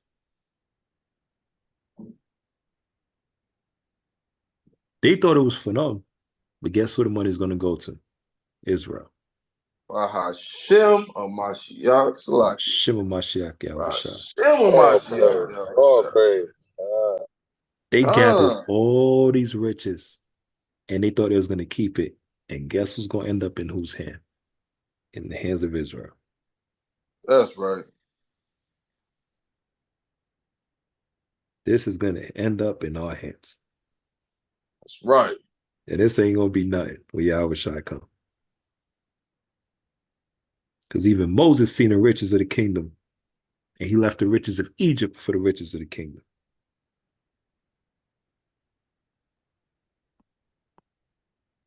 All right, let me show you one real quick. Yeah, this is a good one. Here we go. Yo, get Job 27 in verse 16 and 17. God. We'll start at 13. Start at 13. Get some of this good word. It's the book of Job, chapter 27, and verse 13. If somebody got it, say, come. Come. This is the proportion of a wicked man with God, and the heritage of oppressors, which they shall receive of the Almighty. Now remember, in Wisdom of Solomon chapter 2, they said this is our lot, right? They're gonna be rich, they're gonna oppress everybody, all of this stuff, then they're gonna die and nobody gonna remember them. Well, we gonna remember y'all. When the Lord resurrect your damn Gerber baby looking behind in the kingdom, Israel gonna get first dibs. That's right. Dash their children into pieces. We gonna remember y'all. And Jacob Rothschild and them that died, they're not gonna escape. They're gonna be resurrected. Right? Read on. Verse 14. If his children be multiplied, it is for the sword. Read on. And his offspring shall not be satisfied with bread. Look at that. The Lord said, if his children be multiplied, it's for the sword. If he have a child, he's meant to die. If he come back in the resurrection as a child, he's going to get judgment because he was meant to die. Either way, they can't escape. There's a ring of judgment. Same as the circle of life. You can't escape it. That's right. And his offspring shall not be satisfied with bread. Bread symbolizes food, but also symbolizes money. That's right. Your money can't satisfy you. Y'all work 500 trillion and the Lord just got you up out of here. Shem Mashiach. Shem Mashiach. Somebody said Slakia? Go ahead, King. Verse 15. Verse 15. Those that remain of him shall be buried in death, and his widows shall not weep. And I look at the picture, man. David Rockefeller got knocked out. Those that remained to him. Evelyn Rothschild got knocked down. Harry Kissinger got knocked down. George Bush Sr., I don't know if he's alive with that. I hope he's finished. All right. Jacob Rothschild just got killed. Or biblically perished. All right. Hey, who's next? There's a hit list right here. You know? Those that remain in him shall be buried in death, like they buried Queen Elizabeth. Right. And it says his widow shall not weep. Read on. Verse 16. Though he heap up silver as the dust and prepare raiment as the clay. Right, read on. He may prepare it, but the just shall put it on. Read that again.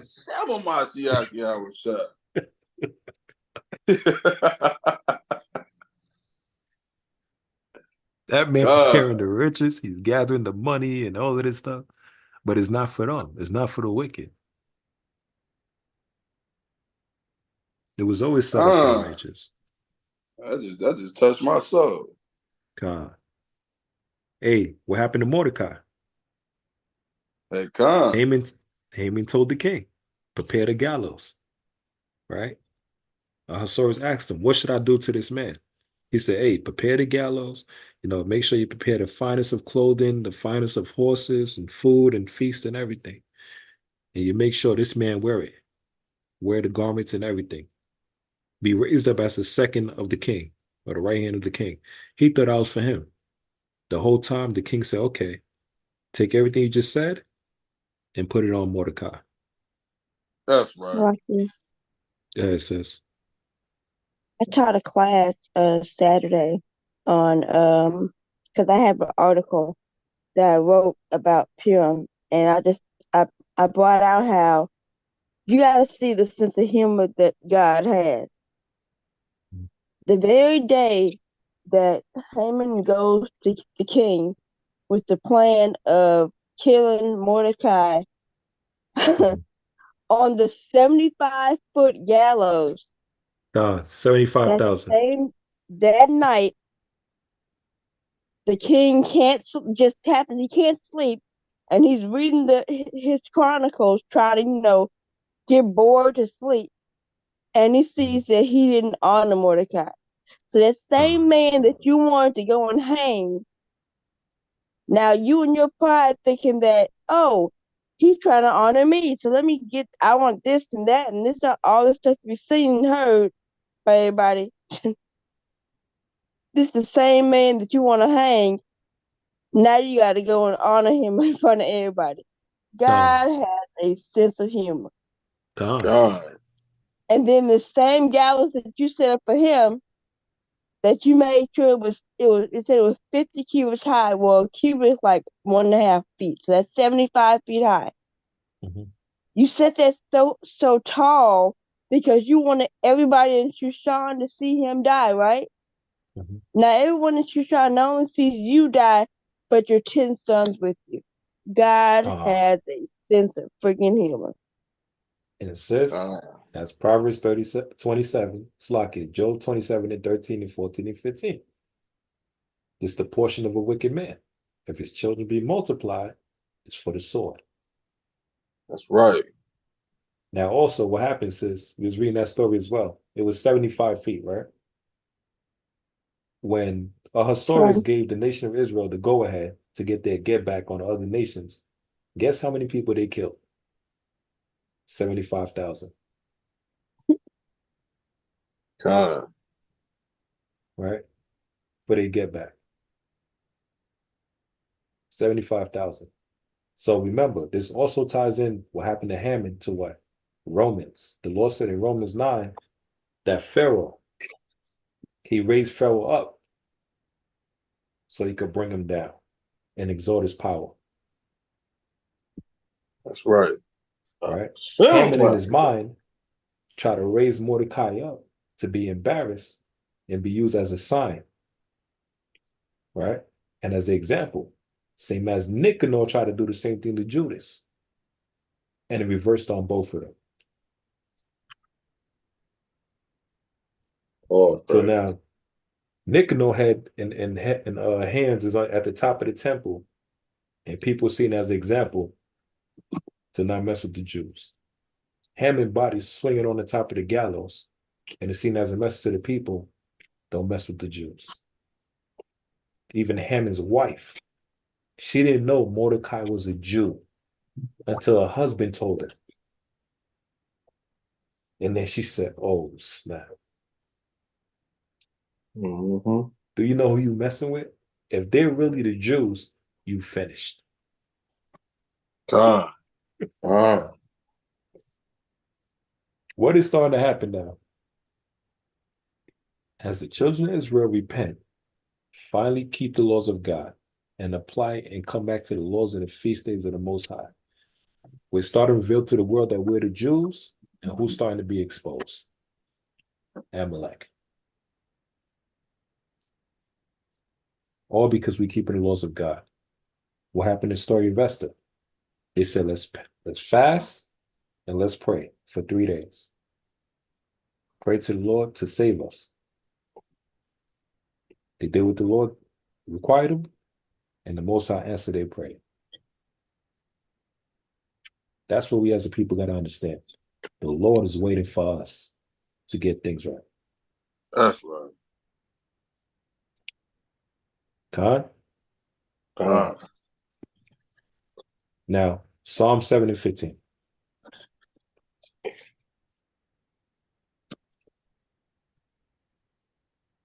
It's the book of Psalms, chapter 7 and verse 15. If somebody got it, say Khan. He made a pit and diggeth it, and it's fallen into the ditch which he made. That's what happened.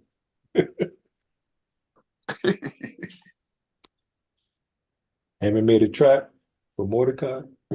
He digged that pit, and he fell into that trap himself, which he made. That's right. Same as this damn demon Jacob Rothschild.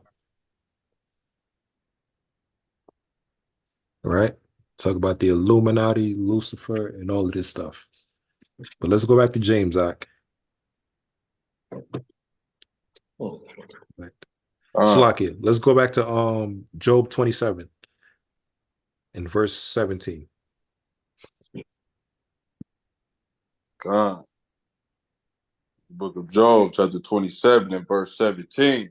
Somebody got it, say Khan. What was that again, King? Job 27 and 17. Okay. He may prepare it, but the just shall put it on, and the innocent shall divide the silver. You see? What that $500 trillion? Guess who that going to? Children of Israel. Man. The Lord is putting in the spirit to gather all of this. It's going to all go back to the children of Israel. That's why the Lord killed this man. That's right. Let's get another one. Let's get Luke chapter 12. Verse 16. The book of Luke, chapter 12, verse 16. If somebody got it, say Khan. Khan. And he shall spake a parable unto them, saying, the ground of the certain rich man brought forth plentifully. Right, read on. Verse 17. He thought within himself, saying, what do I do? Because I have no room where to be bestowed my fruits. Right? All his money. Read on. Verse 18. He said, this will I do. I will pull down my barns and build greater, and there will I bestow all my fruit and my goods. So he said, I'm going to pull down a barn and build something greater. It could be a castle, it could be a mansion, it could be buildings. And that's where he's going to keep all his money and his riches and his jewelry and his family heirlooms and his treasures. Now look at this video right here. When your hotel room is your bedroom and your living room and your dining room. God is good. Look at this video right here. The Waddesdon bequest is one of the great collections of Renaissance works of virtuosity. Baron Ferdinand Rothschild wanted to give his collection to the British Museum so that they could be enjoyed by everybody. What is marvelous about the new display is it's possible for the visitor now to get closer to these objects. It's a magnificent room to be in the British Museum next door to the Great Library is a huge privilege. It was for many years stuck. So this is Jacob Rothschild. They call him Baron. He's the fourth Baron Rothschild, right? So he took all his treasures, not all of it, but some.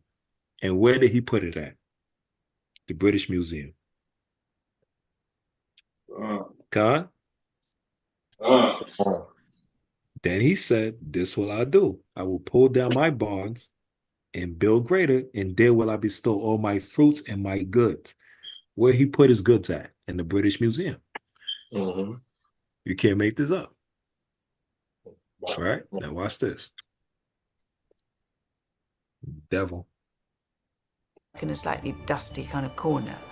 And actually, it's fantastic that the British Museum has now enabled it to kind of sing. The greatness of the British Museum is the breadth of its collection. The Waddesdon bequest is pretty blingy. I mean, and it's intense. These aren't sort of random objects. They're an extraordinary way of mapping the world. A seashell that had come from the South Seas, some geological object that had been found in a mine and reconfigured. An opal glass tankard with a sea scene moulded on it, which looks like it's emerging from an Atlantic sea mist. You get a socking great big emerald in the middle of a mermaid, or you get some goblets. Crucifixion in a walnut, is it tiny? They're just mind-boggling. They're kind of like freak show objects, actually. These are objects made by kings, made for kings, given by emperors to princes, now made available to everybody. And look what it says. A Rothschild Renaissance. Tying with the Renaissance period. Iconoclasm. Esau plays so much with words. Renaissance period, when they came into power and painted everything that was black into white images. That's one of the ways that they got an issue with Vladimir Putin, because he got that Russian icon. You had IUIC that went to Rome and had so many videos and pictures about the stuff, the images, all black. All right. Ferdinand fell in love when he was very... Let's get to this. Factor throughout his life. He found human relationships, I think, difficult. He liked inviting people here, but they weren't really close friends. And the one absorbing passion in his life was this property. You see, the one passion of his life was his property, right? His riches.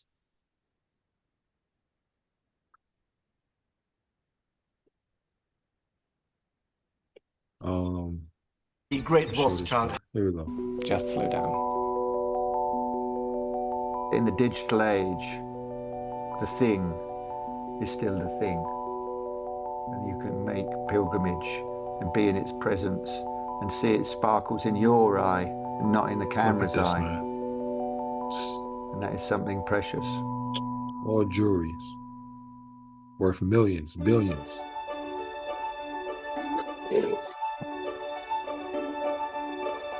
So now, that ties into Luke 12, right?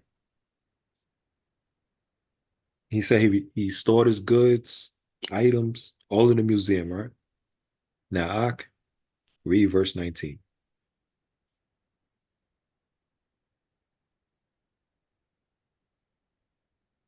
Luke 12 and 19.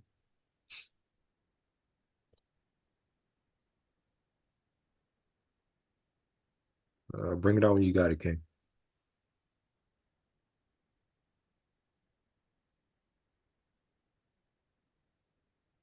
Jamal, you there? Yeah, Khan, my bad. I'm reading on mute. My bad. Yeah. They ain't gonna stop this word, Doc. Hey, Luke 12 and Khan, 19. man, Khan. I'm reading on mute. Verse 19. And I will say to my soul, soul, thou have much good laid up for many years. Take thine ease, eat, drink, and be merry. Right? Eat, drink, relax, and be merry. He said he's good. He got $500 trillion. He's good. He's relaxing. He control the whole earth. His plan is going according to how he wanted. New world order is coming in fruition. But look what God said. Read the next verse, all right? Verse 20. But God said unto him, thou fool, this might thy soul shall be required of thee. Then who shall those things be which thou hast provided? So what the Lord said, you fool, I'm taking your soul tonight. That's right. You idiot. You dummy.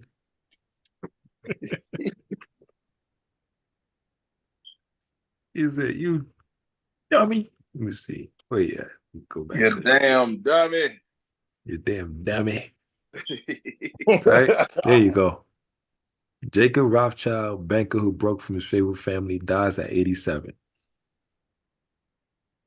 And what's the night the Lord took him? February 26, 2024. All praises. All praises. Hey, Yeah, you remember verse 19 at the end?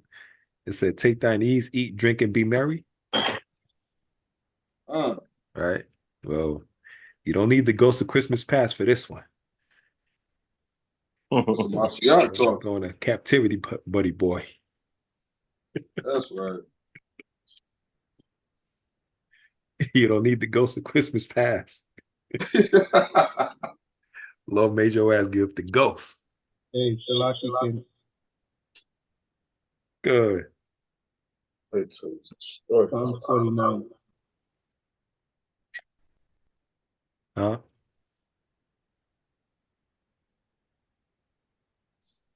Someone said Slaki. We about to close out. Let's go back to James chapter 5. Shalaki, could you hear me? Yeah, I hear you now, okay.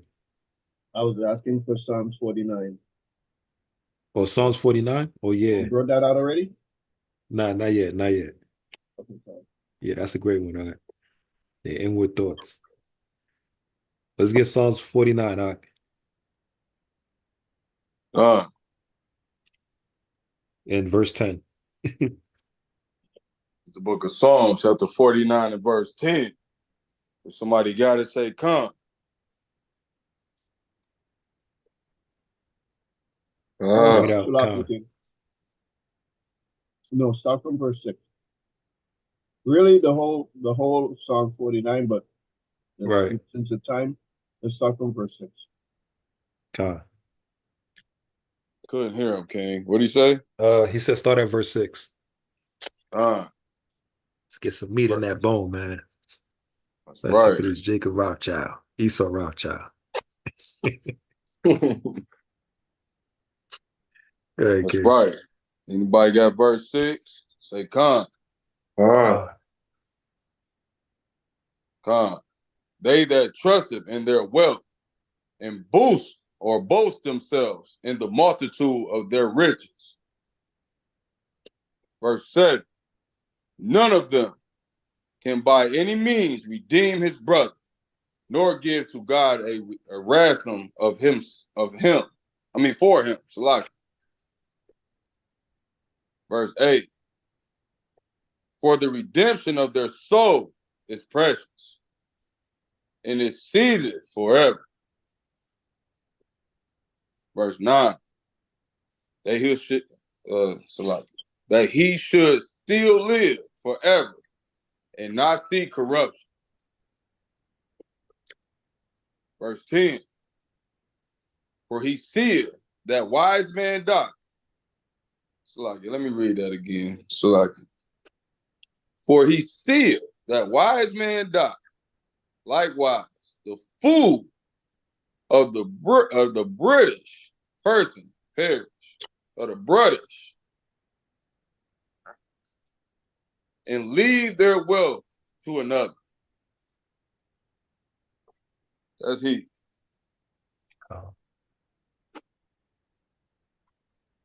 There's more. Read to verse 11. Okay, come. Their enwrought thoughts is that their houses shall continue forever, and their dwelling places to all generations.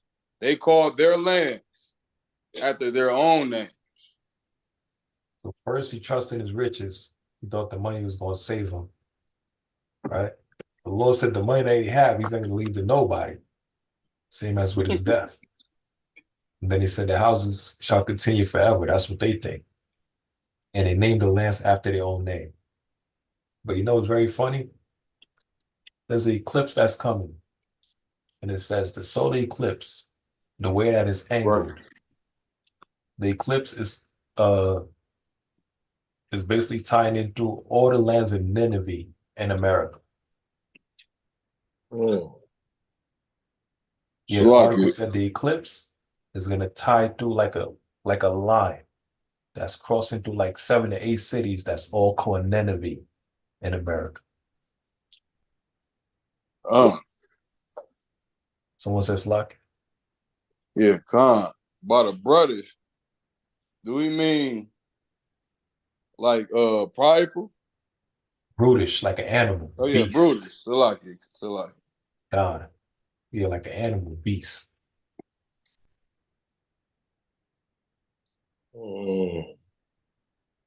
Let's get James chapter 5, verse 4.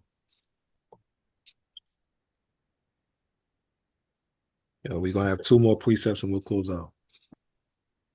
Let's keep it going. We'll throw a curse prayer on this devil.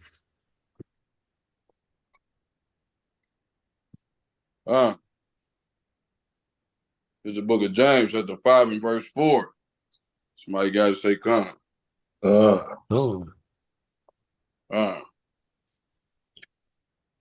Behold, the hire of the laborers who have reaped down your fields. I mean, yes, like which is of your kept back by fraud. Cries, and the cries of them which have reaped are entered into the ears of the Lord of Sabaoth. Right. So it says the hire of the laborers who have reaped down your fields. The laborers is speaking about Israelites. Right? We're slave unto Esau and his kingdom. We built this country. We the one that keep the economy going. And it says they kept us back from righteousness by fraud. Right? By their lies, by their laws, by their Section 8s, by their scheming to divide and conquer the family. Right? The Willie Lynch letter. You know, so much wicked things they have done to us as a nation, making us only 3/5 of a man. 13th Amendment. Changing laws every year to keep us oppressed. Right? And it said, we cried unto the Lord. That's us praying to the Lord. And what did the Lord do? The Lord killed his ass. The Lord is answering our prayers. That's right. He's taking down the wicked. He's taking down our enemies. This man was worth, his family's worth 500 million, man. Schlock it, 500 trillion. We don't got the physical capabilities to touch him, to take him out of his situation, out of his position. We ain't got the weapons. He funds all the wars. But by prayer and fasting and keeping the laws and commandments and the feast days of the Lord put this man to death for us. That's right. Khan? Salakia King, I believe it, I believe we rejoicing more than ever as a nation, man. Like you can feel the energy and the frequency that's around you in the earth when you step outside, and even when you wake up, it's just different now, man. Just the rejoicing of the Most High is just more so going on than ever right now. So I'm definitely understanding that. I mean, I've been getting hit left to right everywhere I go. Hey, what y'all studying, or you know, can I learn? Or people is like the spirits are more inquired and more for the business of the Lord now versus the mirth of the land. So that's a blessing. I know. The Lord is knocking them down, man. Shema Mashiach, sure.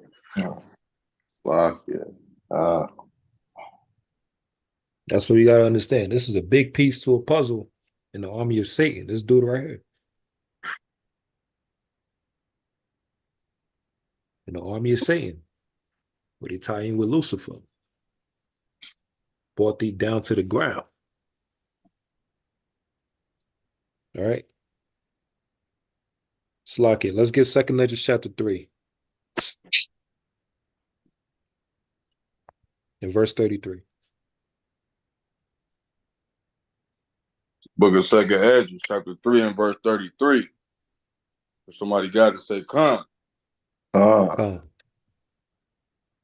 yet their reward appeared not, and their labor have no fruit. For I have gone here and there, through the heathen, and I see that they follow in wealth, and think not upon thy commandments. See? Mm. Ezra said he went Oh, to and man. fro through the heathens.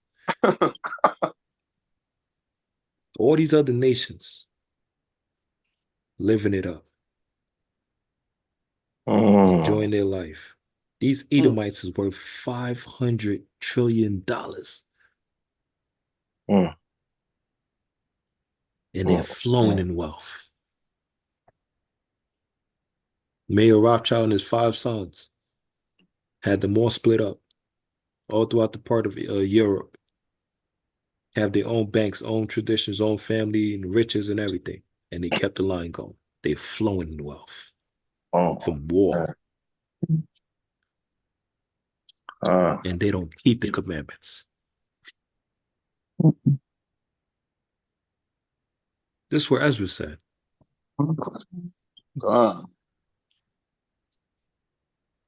Khan?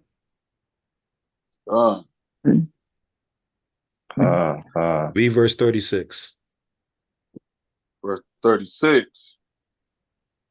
Thou shalt find that Israel by name have kept thy precepts, but not the heathen. And what? But not the heathen. The heathen weren't meant to keep the precepts, man, or the commandments. That's right. That's why the Lord said, let them be rich right now. Money is nothing. The empires they got is nothing. This man is worth 500 trillion, his family. And the Lord wiped this man out. He didn't even make it past 2024. The man is 87. The other one lasted to 100. The other brother lasted to 91. He didn't even get to 88. And he's the head of the family. He died the youngest.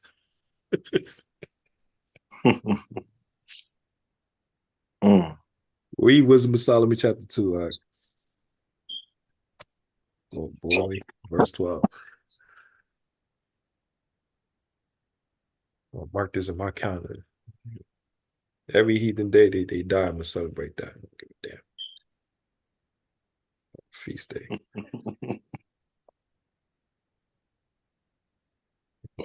Death. What else? Feast day. Yeah, read Wisdom of Solomon 2 and 12.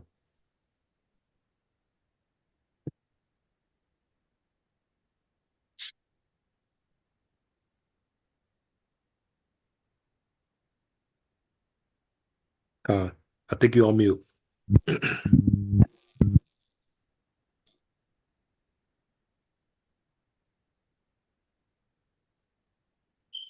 Wisdom of Solomon 2 and 12.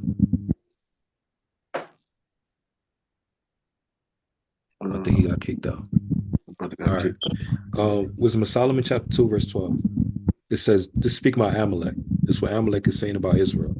It says, therefore let us lie in wait for the righteous, because he is not for our turn. He is clean, contrary to our doings. He upbraideth us without offending the law, and objective to our infamy, the transgressions of our education.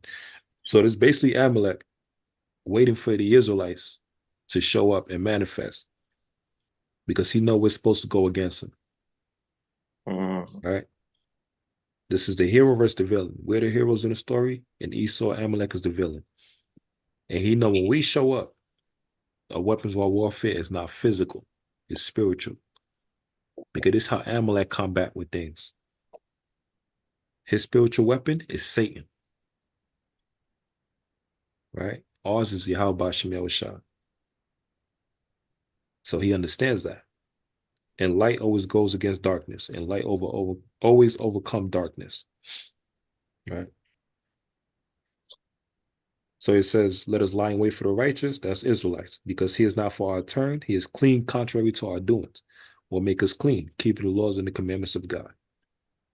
It cleans our flesh, cleans our soul and our spirit. He upbraideth us without offending the law, because we have the true laws of God. 613 commandments and laws of God go against the 30, 40,000 laws that America created. An objective to our infamy, right, is an infamous family, a wicked family, but they're rich. The transgressions of our education. So they push the education that so-called black people are slaves. So-called black people was in Africa. They didn't know how to read or write. They were swinging on trees, and we had to come and get them, you know, bring them to America and teach them how to be civilized. Right? Like the Florida governor said, he said, you black people should be happy that we took you as slaves because we taught you our skills, which is a damn lie.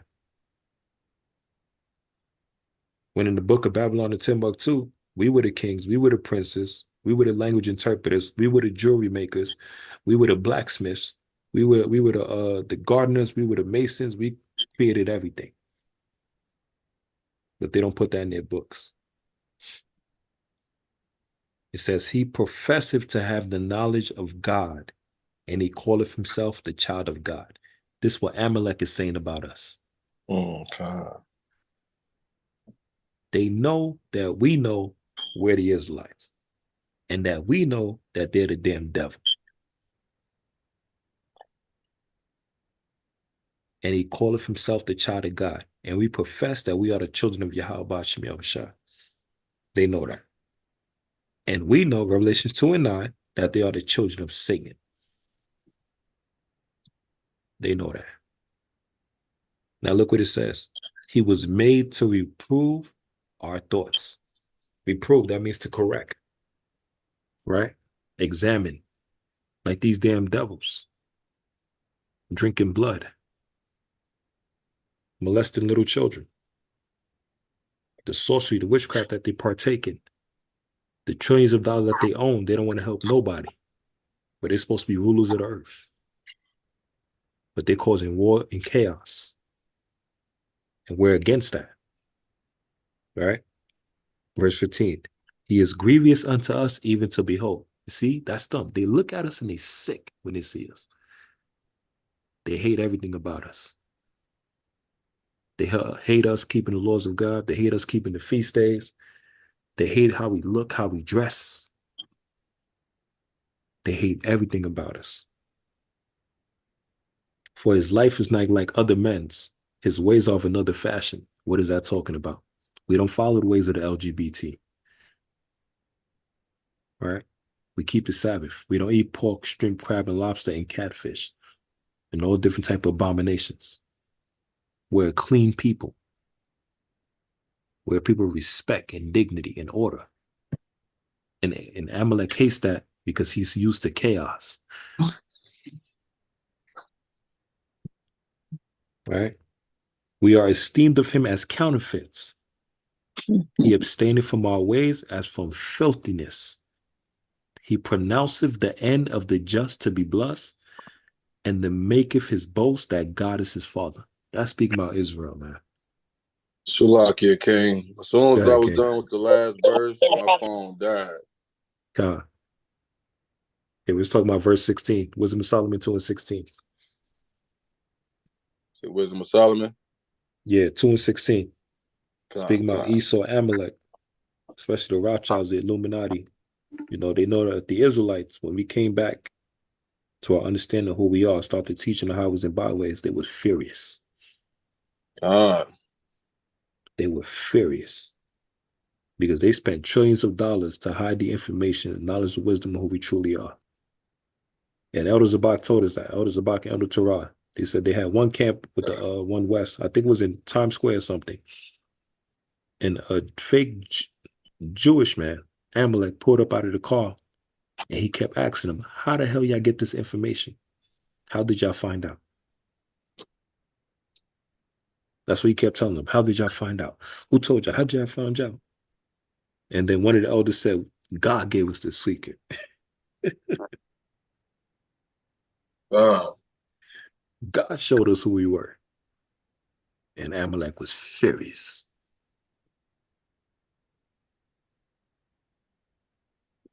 Because now they can't stop this truth. It's too late. That's why the Lord is knocking down these billionaires and these trillionaires and these millionaires. The Lord is knocking them down. Getting them up out of here. Let's read verse 17. Verse 17. Let us, if his word be true, and let us prove what shall happen in the end of him. See, that's what they say. They gonna test us. What they say in that movie with Benji, you might have finna test me, you know. Right? He said, who finna test me? All right? Amalek went and test us. Because he hate our guts. But what he don't understand, we hate his ass too. Boy, we hate him too. And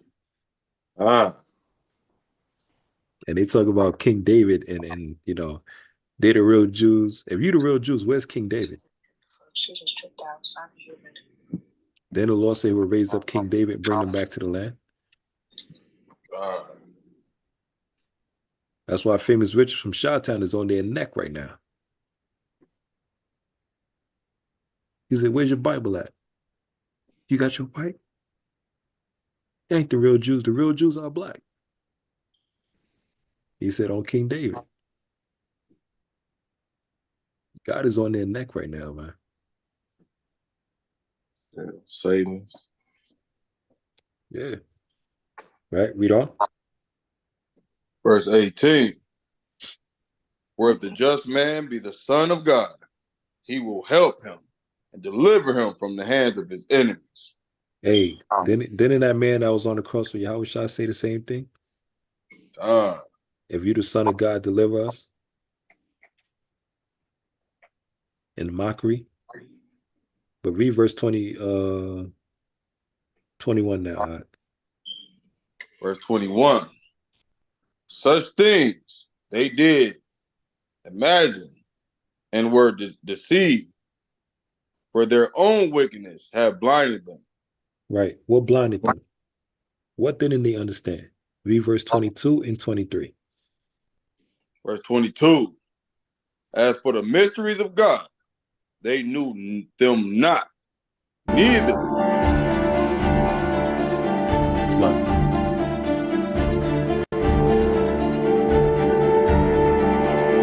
Go ahead, King. As for the mysteries of God, they knew them not, neither hope they for the wages of righteousness, nor discern a reward for blameless souls. Right. So one of the mysteries that Amalek truly don't understand, because look, Amalek is trying to seek eternity. He wants immortality. He want to live forever. He's trying to escape death. Right? He's trying to escape the judgment the Lord about to bring on him from that spirit of Cain. Right? That's right. Read verse 23. Verse 23. For God created man to be immortal and made him to be an image of his own eternity. Read that again. For God made man to be immortal and made him to be an image of his own eternity. Guess what Amalek know? Guess what Amalek is furious about? Guess what this devil is furious about? All right, get 1 Corinthians 15. Even Paul said it. The disciples said it. All the prophets of the Lord, they was waiting for these times that we in right now. Because what come with Yahweh Shai is not just the kingdom. All right? It's not just riches. It's not just power. There's one thing Amalek is seeking. Because Amalek have power. Amalek got the riches. Right? Esau got everything in the world. He could create things, whatever. But there's one thing he would never get. 1 Corinthians 15, verse 51. It's the book of 1 Corinthians, chapter 15 and verse 51. If somebody got it, say, Con. Behold, I show you a mystery. We shall not all sleep, but we shall all be changed. So Paul is speaking only to Israel. Only to Israel. He said, I'm going to show you a secret, a mystery. Read on. Verse 52. In a moment, in a twinkle of an eye, at the last trump, for the trumpet shall sound, Now and it the says a dead shall moment, be raised a twinkling incredibly. of an eye, and at the last trump. What is that last trump? That's that final sound. Incorruptible, Shalaki. Khan. That's that final sound, that final trump. Right? That final shaking of the earth. How is that going to be started? With the last archangel, the last trump. When Yahweh shall descend from the third heaven. You gotta read that again, King. Read it again. That's just for my soul. God, read it again. In a moment, in the twinkle of an eye, at the last trump, for the trumpet shall sound, and the dead shall be raised incorruptible, and we shall be changed. The dead is speaking about who? The dead in Christ. Those dead in Christ are Israelites. Now, everybody going to be resurrected. But there's going to be only one group that's going to be immortal. Read on now. Verse 53. For this corruptible must put on incorruption, and his mortal must put on immortality. He must put on what? Immortality. Amalek can't get that. That's right. That's why he's furious. All praise. That was only predestinated as a heritage for the children of God from the beginning. This devil know that. He knows that. This man we only been in America for 400 years. He been whooping our ass 400 years. We've been in Egypt in the first time in the book of Exodus for 400 years. This devil know that. His time is almost over. So what's happening now? We're going to have his ass in chains for eternity. 1,000 years. That's right. He knows it. The Lord killed this man, the leader of the Rothschild, at 87 years old. That's young as hell. That's right. His older brother died at 91. David Rockefeller, which was his opponent, who's rich as well, died at 100, 101. Moses lived up to 120 years. Noah lived up to damn near 800 to 900 years. In these days, the children of Israel, when Yahweh Shai come, are going to become immortals. They're not going to have no time limit on age. And this bastard know that. That's right. That's right. He's furious. Lord said immortality, man. That's part of the gift of being in the kingdom of heaven. Doing the works of the Lord. Dying in the truth for Yahweh by Shemel Shai. That's why he's waiting for the Israelites to show up. Because when we show up, get 2 Corinthians chapter 7 now. See what's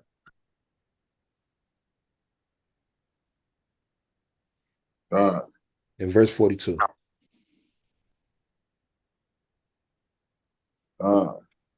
It's the book of 2nd Ezra, chapter 7 and verse 42. Somebody got to say, come. Remember, this is same Ezra that was complaining about the heathens getting the riches and everything, right? And he said only Israel kept the commandments, right? Look what the angel told Ezra. Verse 42. Verse 42. And he answered me and said, this present life is not the end, where much glory does abide. Therefore, have they prayed for the weak? See? So he told him, this life right now, it's not the end. Us here 2024, this ain't the end. This is present life ain't the end. Right. This present life is not the end. This ain't it. It ain't over. Present life. Read on. Verse 43. But the day of doom shall be the end of this time. Read that again, King. Con. But the day of doom shall be the end of this time. So what Esau keep bringing up every chance he gets? Doomsday. The doomsday clock.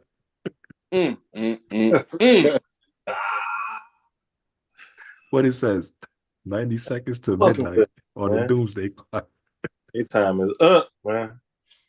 Look what it says. It says, jets named for PBR Bulls help freeze the doomsday clock. No. No. They trying to freeze time. Mm. They trying to stop the prophecy. Bro, Shema Mashiach Yahushua, man. Ooh. I can't wait. That's your ass. They said they got read on. Really? Huh. But the day of doom shall be the end of this time. In the beginning they try to stop it. They try to slow it down. Read on, in the beginning of the immortality for to come. Read that again. Corruption is past. Read that again. Verse 43. But the day of doom shall be the end of this time, and the beginning of the immortality for to come, wherein corruption is past. Man, look at that. I can feel the power right now. Power. Shem Mashiach Yahushua. Shem Mashiach Yahushua. Damn devils, they gonna die. They gonna die, man. Thus save the Lord. Thus save the Lord. Man. They know it. That's why they scared, man. That's why they throwing so much distractions. That's why Esau keep pushing this transhumanism, AI programs, all of this stuff. Because he's trying to escape the judgment that's coming. That's right. They want you to sin as much as possible so they could drag you down with them. That's right. Because what the saying goes, misery love company. And his ass going straight to hell. Suffering, torture, slavery. He knows all that. They know it and too. You're going to be enslaved by gods, immortals, that remember every single thing you did to us. We know all your past lives. We know every sin you committed. We got a list of all your families in our mind already. That's right. I got a few heathens up my sleeve. So boy, I got a list, boy. Trying to tell you, King. You got a list. Con? Yeah, man. That's why we got to celebrate, man. Seeing them go down, it's not a light thing. And there's more to come. Especially after the Feast of Purim. Same as that spirit of Mordecai. And the Lord took out the so-called top Jew on the earth today. Can't make this up. Top Jewish man, Amalek, on the earth today.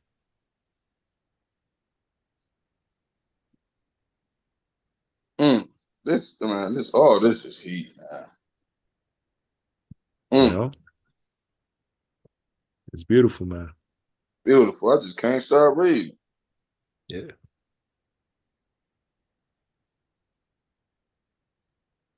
You know, child of hell. That's what they said.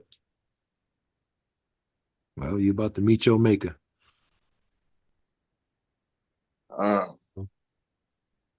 Let's get one more. Sirach 25 and verse 7.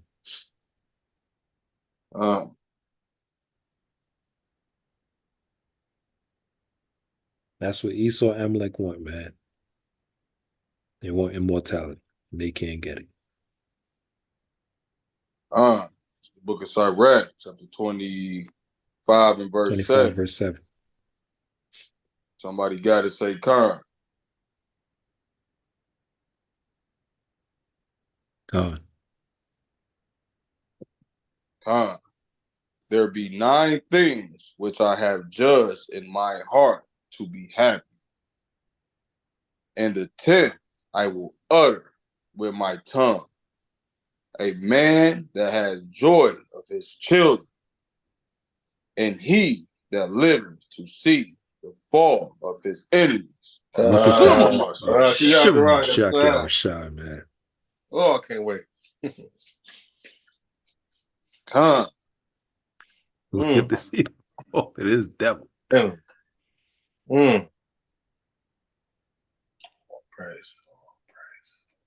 Praise. Live to see the fall of this satanic death lord devil. That's right. Okay. Look, they mocking him all over. See? All over. Salakia, King. Live to see You the fall of always our do enemy, this. man. You always Go get ahead, my King. spirit amped up and want to say last one. Man. Huh? It's the scriptures, Doc. Keep going. Keep going, man.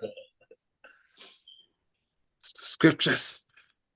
The other Torah say, they go to sleep at night. And they see their son. They kiss their son goodbye. And Satan, wake up, buddy boy. It's going to be your last night. So what's this, Lucky? Yeah. That just take me back to when I was a kid.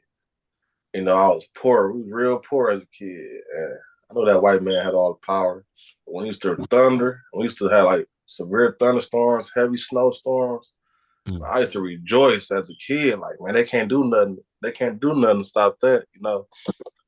They ain't got nothing. They can't do nothing against the Most High when it rain and snow. They ain't got nothing on it. I feel like that was God's way of kind of like punishing them, you know, costing them more money to do stuff. And I don't know, I just always love the Lord, man. It just makes so much sense as an adult. You know, you walking in that truth. That's right, King. That's right. That's beautiful. Yeah, man. This is our weapon, man. Indeed. Well, praying and fasting. And the Lord is bringing them down.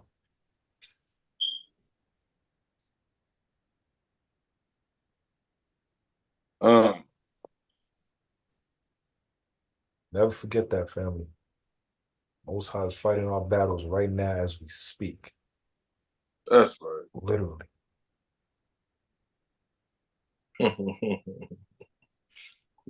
All right, let me just get one more to mock this bastard out. Baruch 4:2. Let me just get one more. Hey, get 4 One more. more. Just to mock this devil. You want to talk about the Illuminati? Bring it out, Baruch 4:2. That's my scripture right there. I love Baruch. It's the book of Baruch, chapter 4 and verse 2. If somebody got to say, come.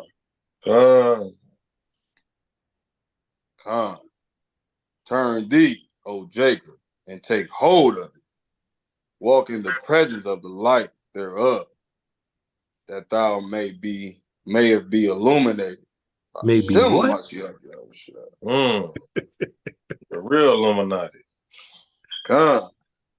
Not Jacob Rothschild, but Jacob Israel, goddammit. Yeah. Turn to the light and be illuminated. Got the nerd name. We the real Illuminati. That's right. That's right. We're the real Illuminati. Because remember, what does Illuminati means? Revealed and what? Enlightened.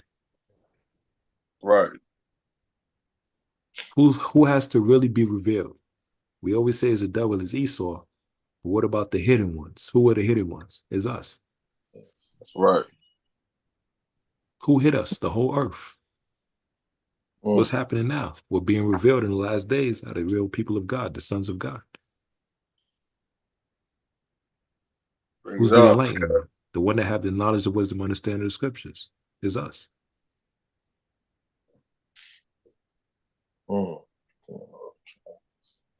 Bring it out, cat. Huh? Right. Hebrews 6 and 4. To the Hebrews 6 and 4. The book of Hebrews, chapter 6 and verse 4. If anybody got to say con. Con. For it is impossible. Impossible for those who were once enlightened and have taste of the heavenly gift and were made partakers of the Holy Ghost. See? Those that were enlightened, like it says in the screen, Illuminati means to be what? Revealed or enlightened and made partakers of the Holy Ghost. God? Now read Revelation chapter 2. Verse 24. Read it on down to 29. We'll close out. Revelation chapter 2, 24. And verse 24 to 29. It's the book of Revelation, chapter 2 and verse 24. Somebody got to say con.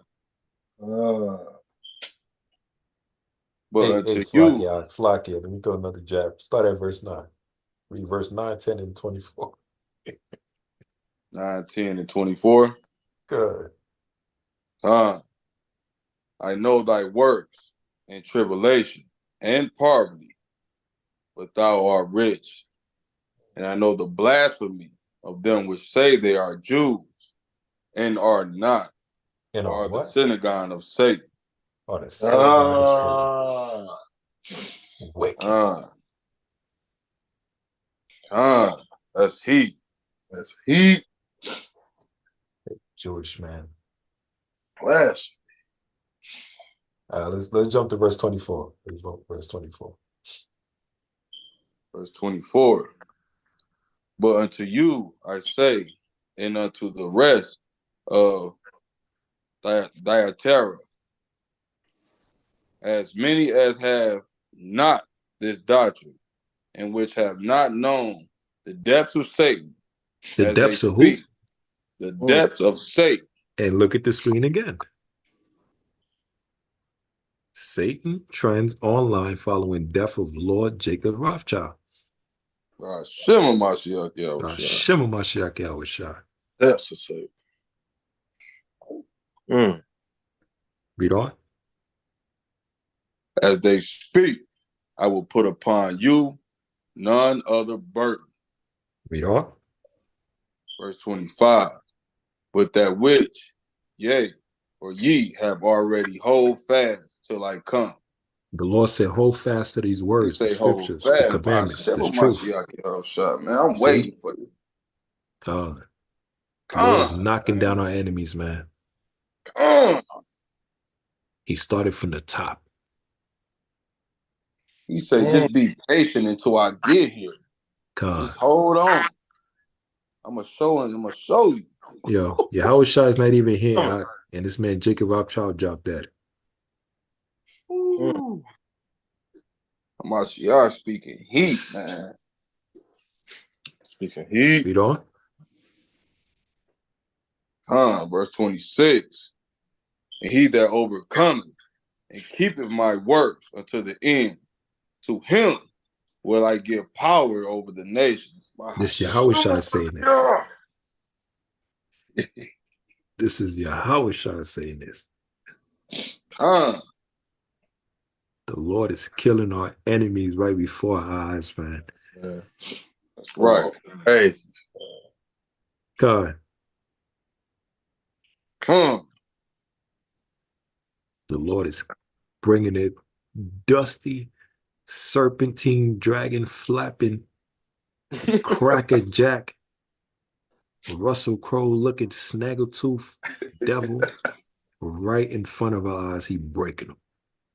And he didn't even step foot on the earth yet.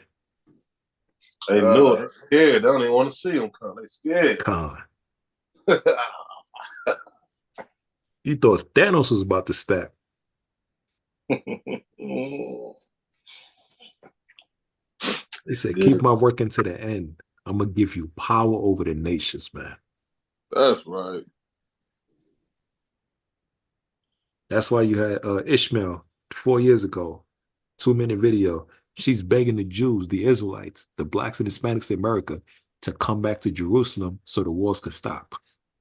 Because she said we're the real children of God and we've been lied to by everybody. God bless that sister. God. You know? Verse 28. And he shall rule them with a rod of iron. As the vessel of a potter shall they be broken to shivers, even as I receive of my father. Hey, that's why I said. Queen Elizabeth, the elder said it.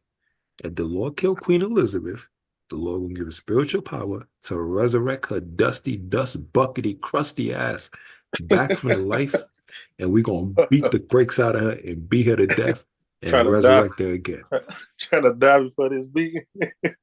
Trying to die before the beating comes. Bring your ass back to life. Right. That's what the elder said. And a week later, Queen Elizabeth died. No lie. Yeah. He said he's going to give us power to rule them with and break them like a vessel. Like a pot of vessel to their shivers. Even as I have received my Father. The Most High gave him the power of immortality and the keys of life and death. And he says willing to give us the same as well too. We just got to hold on and be patient. Wait till he comes. While he's already killing our enemies, man. And he didn't even step foot on the earth yet. Boy. Now remember, they always say Lucifer, right? Or the Illuminati, right? Mm-hmm. What's another term they call Lucifer too?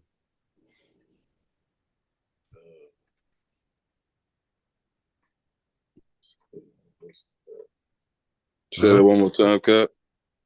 What's another term or nickname they call Lucifer as well? The light bringer.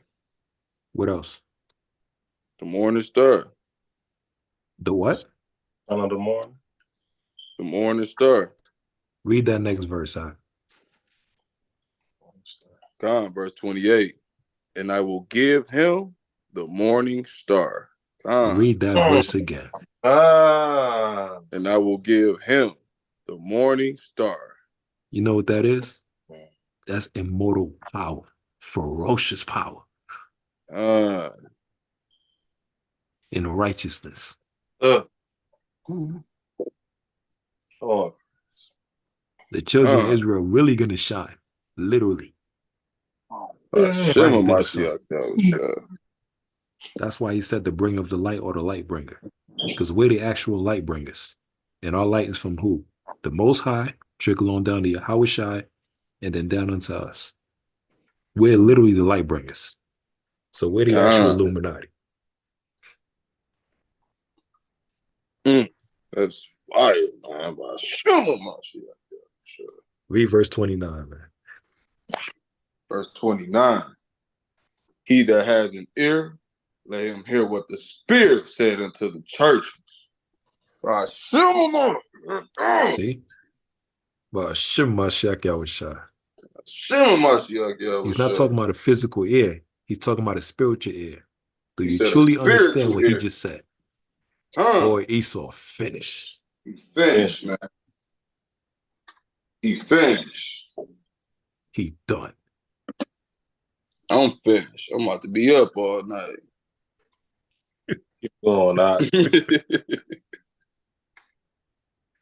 We just keep the commandments, man. Do the work of the Lord, keep pushing, and the Most High knocking them down, boy. And Israel's growing too, man. It's beautiful to see, man. That's right. So much. Assume I see like that was shut. Khan family. Man. Yeah. Always do this to me, cat. The Lord, the Lord, man. John 6:63. The words of the Lord is spirit and life. God. Khan family. Hey, Cat. Got a question. Khan.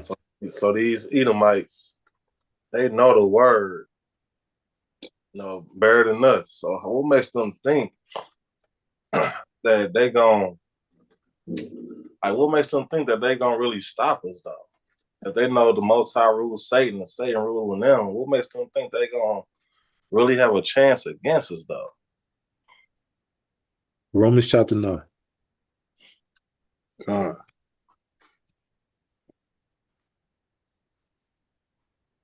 Let me show you something. It's the book of Romans. 9 and verse 17. It's the book of Romans, chapter 9 and verse 17. Anybody got to say con? Con. Con. For the scripture said unto Pharaoh, even for this same purpose have I raised thee up, that I might show my power in thee, and that my name might be declared throughout all the earth. All right. So the Lord raised up Pharaoh, gave him power, gave him missiles, gave him rockets, gave him nukes and everything. Right? So that the Lord could break him down in front of everybody. Right. Okay. You know who also does that?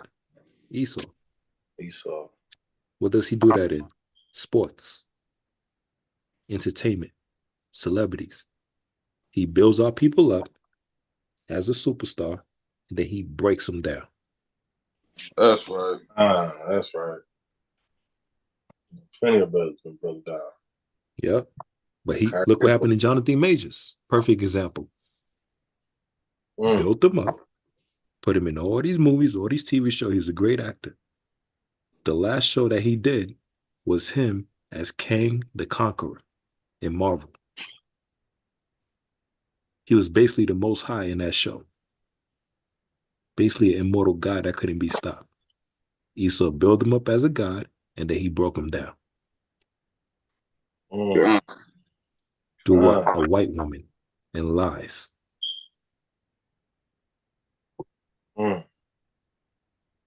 But that's all symbology. It's poetic. Same thing Esau did to us, the Lord is doing to him. That's right. That's right. Oh, praise. It's funny. Jonathan Majors. Right? Major event. What happened to Jonathan? Jonathan in the Bible. The Lord raised him up. He was mighty. Top of the hill. Him and his armor bearer fighting against thousands of the heathens. But he got brought down in the end. But he was still a righteous man. But guess what? The Lord is raising him up in these last days again. God.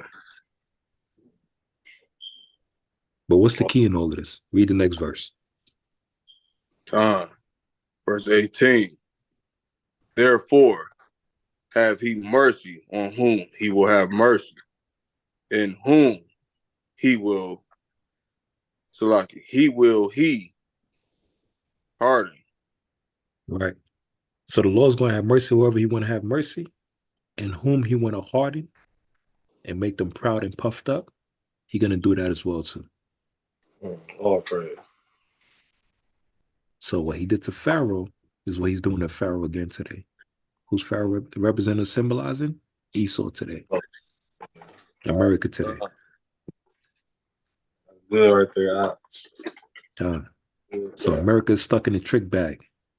Yeah. They stuck. In the trick bag. Yeah. They can't escape their fate. They're going to World War III. They cannot escape it.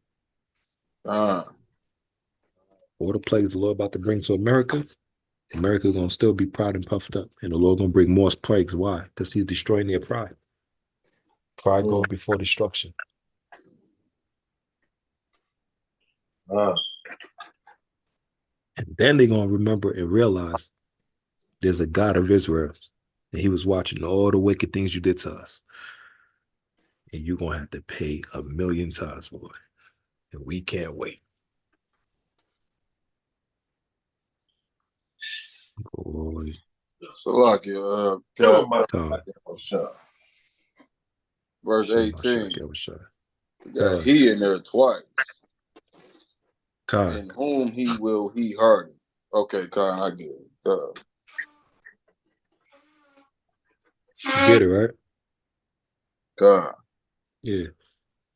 What happened also in Exodus, I think after the third or fourth plague, Pharaoh tried to let Israel go, and the Lord hardened his heart again to not let Israel go, so the Lord could torture him. So America about to meet the King of Terrors, and it is a beautiful time. Praise. It's a beautiful time. It's a beautiful morning. God. Hey, close it out, Job 20 and 23.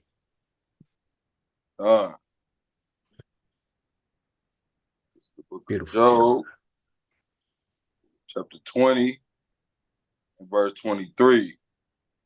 Anybody got to say, come.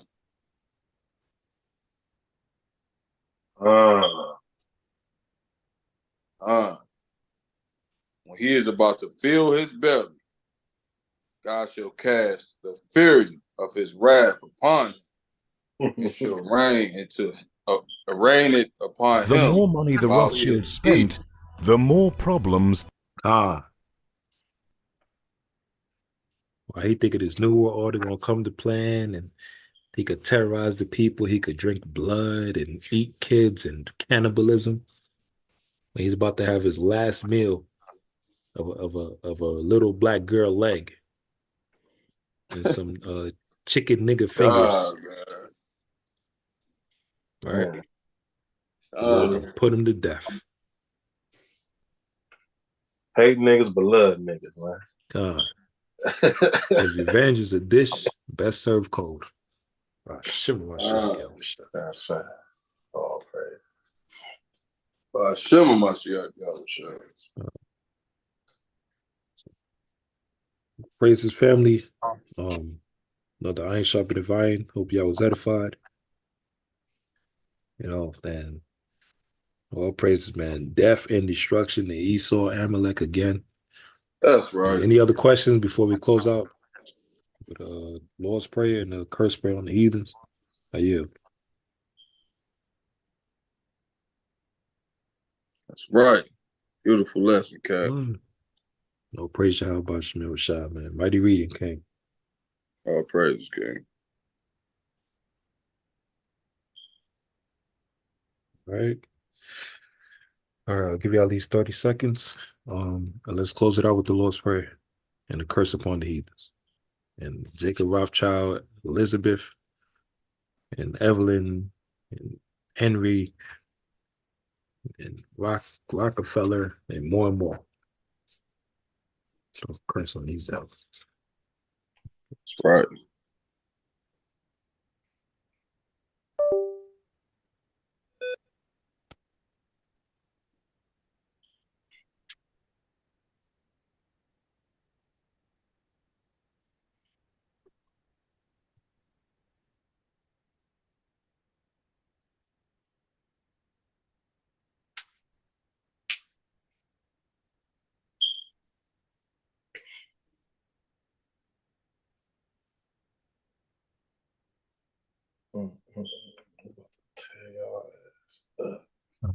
Praise Yahweh Shemel Shah, Barashim Chakadash, Babuksha, Babuksha, Dabala Shemai Ata, Abadawa, Shabashamayim, Kwadash, Haya, Shamka, Yahweh, Malakufka, طبعا بتذاكى هيا إيشا بعرتزا قوا هيا بشمايم نتنانا ولا خام قيوم وصلخنا وخبوافنا وصلخنا وخبوافنا ولا تبيعنا وبنسيوان أبال هوشينا بيان رايك يا لك أملاك وفعلا وتبرف لا ولم يم آمن.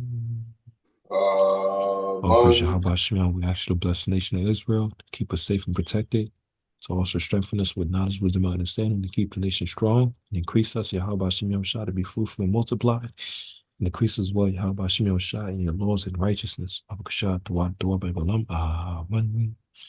This a curse upon the heathens, Yahweh Bahashem Yahushai, Shalak Rayim, Wa Anashim, Wa Abadim, Wa Haragim, Wa Mashapatim, Al Kal Adawamim, Wa Gawamim, Wa Ayabyab Nawa. Babakasha, Babakasha, Babakasha, Yahweh Bashim Mashiach, Yahushai, Tawara, Tawar, Bible, Amen. We ask Yahweh Bashim Yahushai, please bring death and destruction and wrath and righteous judgment against Jacob Rothschild and his whole entire nation and his family, and against the wicked, Yahweh Bashim Yahushai, to make their life suffer, to make it vicious death for them and perishing, to make sure they get no sleep and no rest, Yahweh Bashim Yahushai, to torture them, Yahweh Bashim Yahushai, mentally, physically, spiritually, for eternity, Yahweh Hashem Yahushua, and to bring righteous judgment and wrath and vicious, wicked destruction against all our enemies that come against us. Those that are here in life and those that are in the spirit as well, let's perish. Destroy our enemies, Yahweh Hashem Yahushua, and bring judgment upon them 1,000 times. Amen. Amen. Oh, Hey, Shalakia King. God. I got a client who I finished her project and she's trying to not pay me right now. I don't Wow. pray about her for me. Drop a curse on her head. She's gay. And I was gonna go down the road of suing her and all of that stuff, but I'm like, you know what? Nah, let the Most High deal with it. God, what's her name? So, her name is Chase. All right, God. I'll praise Yahweh, Bashim Yahushua, Bashim Chakadash, Babakasha, Babakasha, Babakasha, Tablash Mayata, Yahweh Bashim Yahushua, Shalak Rayim, Wa Anashim, Wa Abadim, Wa Haragim, Wa Mashapatim, Al Kal Adawamim, Wa Gawamim, Wa Ayabinam Wa, Babakasha, Babakasha, Babakasha, Yahweh Bashim Mashiach, Yahweh Shai, Tawar Toa Babalam, Amen.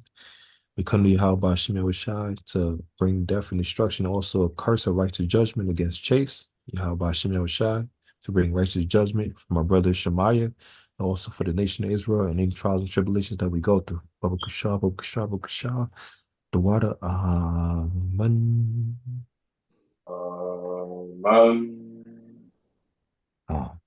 Hey, Shalaki, man, family, listen. This is actually the first thing we're supposed to do when we have problems with anybody who come up against us, right?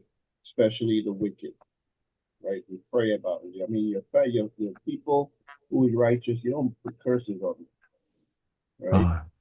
But you do pray about situations, right? And just to give you an example of how dangerous these prayers are, right? There was a young, actually, Aria, you tell the story, King. The brother. Oh, yeah. Damn. I almost forgot about you tell the story. And family, listen to this carefully. This is how heavy these prayers are. Don't take these prayers for granted. Go ahead. God.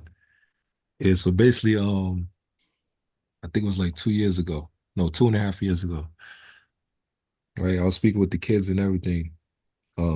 They was telling me there was a bus driver that they had that was treating them bad at school, like he was racist and everything. All right, and I was teaching them how to do the Lord's Prayer, you know, the blessings for Israel, you know, precepts and everything. So they said the bus driver was teaching them, treating them bad and being mean. So I said, okay, what's the bus driver name? Right? They told me the name of the bus driver and everything and all of this stuff. So I told him, all right, we're going to do the prayer, but you got to take this very serious. All right, it's not a joke. And don't be messing around. We did the prayer. No lie. And I forgot about the situation. A week later, the kids come running, coming off the school bus, knocking on the door, and they hype. They're like, "AHRAYAH, AHRAYAH." And they all hyping everything. They said, "You know what happened?" I said, "What happened?" They say, "Remember the person we was talking about last week and we threw the prey on?" And I damn near forgot. They said, "Well, guess what happened?" I said, "What happened?" They say he passed away.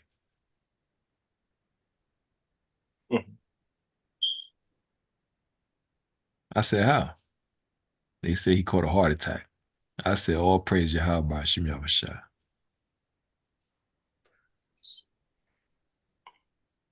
Oh, praise. And ever since then, they started taking that curse prayer very serious. Exactly. Exactly. So family, No lie. don't sleep on these things, man. God. When you pray to the Most High, you following these laws, these commandments, the Most High answer your prayer. The Most High answers your prayer. Huh.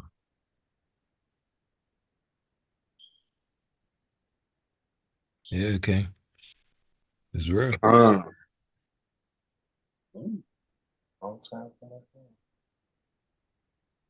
damn near forgot. Dude said a week later, he said the dude caught a heart attack. I said, "Who you talking about?" He said, "The bus driver." I said, "What do you mean?" He said, "The guy we was talking about last week. I put him in the curse prayer." I said, "Oh, snap." God. See? No praise Yahweh Bashem Yahushua. Way to show the Lord's his damn respect. That's right. Huh? So, Man, how many people seen the video where this guy, that soldier, torched himself? oh yeah. That's Babylon, Revelations 18. I just seen it, King. Like that. Wow. That's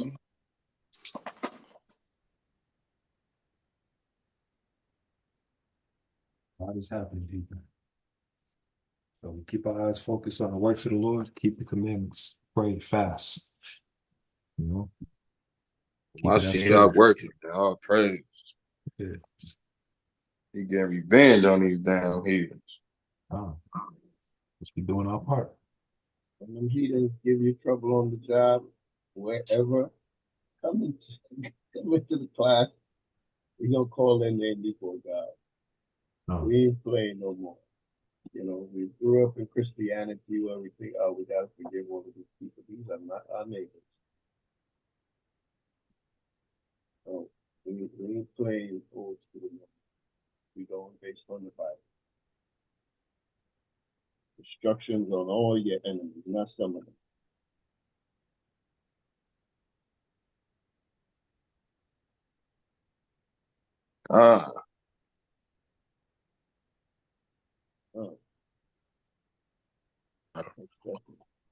So I had a question, Shalaki. How do we learn that prayer, that curse prayer on the enemies? Are you talking to me?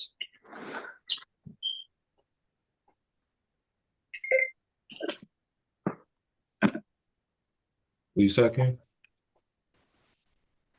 I had a question, like how do we learn that curse prayer on the enemies? I'll send you.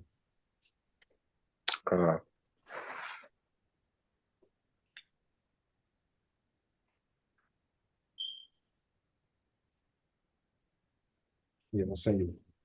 Who was that? Prayers are no joke. This is not gentle Jesus, meek and mild, look upon this little child. These are serious. Hebrew. These are heavy prayers, man.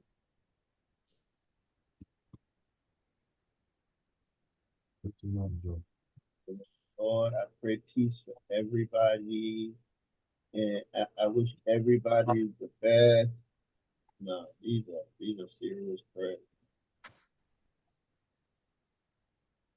Lord, help me to turn the other cheek while I'm being abused and misused. No, these are not those types of prayers. Yeah, these things. Lord, help me to be more patient with my boss, who's always taking advantage of me and doesn't want to pay me and give me overtime without no overtime pay, and tell me I'm lucky to have a job. These are not those types of prayers.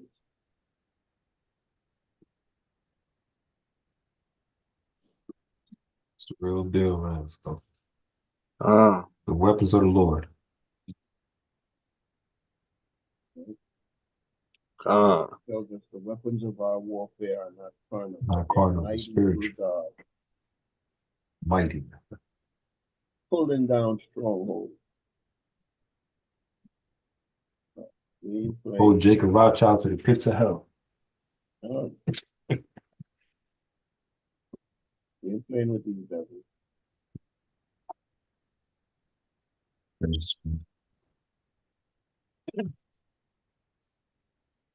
Trying to get that one. And don't pray once either. Be like that woman who needed justice, and she went before the unrighteous judge. Right? She got justice, and she went before somebody who is unrighteous, a wicked judge. God is not a wicked judge, and He's righteous. He wants to answer our prayers. Right? Scripture says, pray without ceasing, man. So we gonna pray without ceasing on any issues and everything. Con? Nah, I think some people are afraid to pray that prayer, Aria. Thought I would hear more con.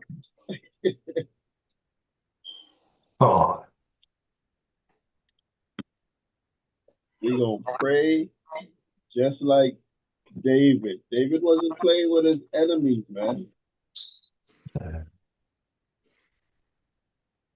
Yo, was Aria, was David playing with his enemies, King? No. Psalms 18, 2 Samuel 8 and 2 on down. Psalms 59. Psalms 139. Boy. God. He wasn't playing with his enemies, man. And we gotta stop playing with our enemies like, those days are over. We're in the last days right now. Like we're in the last days.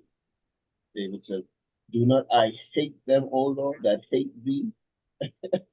Am I not grieved with those that rise up against thee? Man, David was talking hate. A lot of times we kind of still hold on to them old things like, nah, we're not supposed to hate. Read the Bible.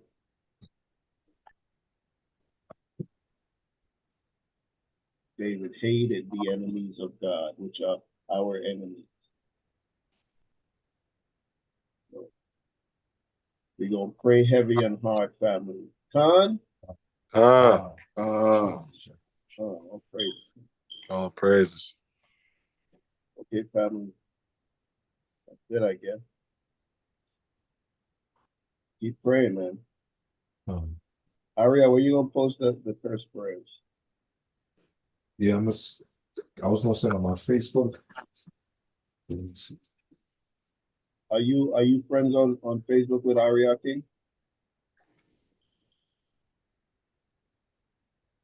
I want to give you. Antonio? No, I'm not. I'm not friends with anyone in the body at the moment, but Sean Waller. With Shamwala? Yeah, that's the only. Yeah, that's the only friend I have on Facebook. All right, I'll send it to you. Shamwala, you're friends with Aria on Facebook? Crazy. So this is your first time in the class, King? It's my third time in the class. Oh, okay. Oh, fifth time in the class, yeah. Okay. Okay, family. This was another iron sharpened iron. right? Destruction of the devil's child. Oh, praise it. Praise to The Mashiach Most High will make more of our enemies fall. That's right. That's right. Okay. Shalom, family. We'll be back again Thursday night class. Most High will. If anybody gets friends requests from Elder Zabak, those are fake requests. Don't accept those requests. Somebody, I don't know what happened. Did he say what happened, AHRAYAH? I forgot.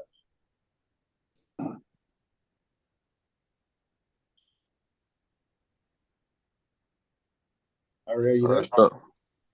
Shalom, King. How about Shemel Shabbat Shalom, shalom. Shalom. Okay, family. All blessed.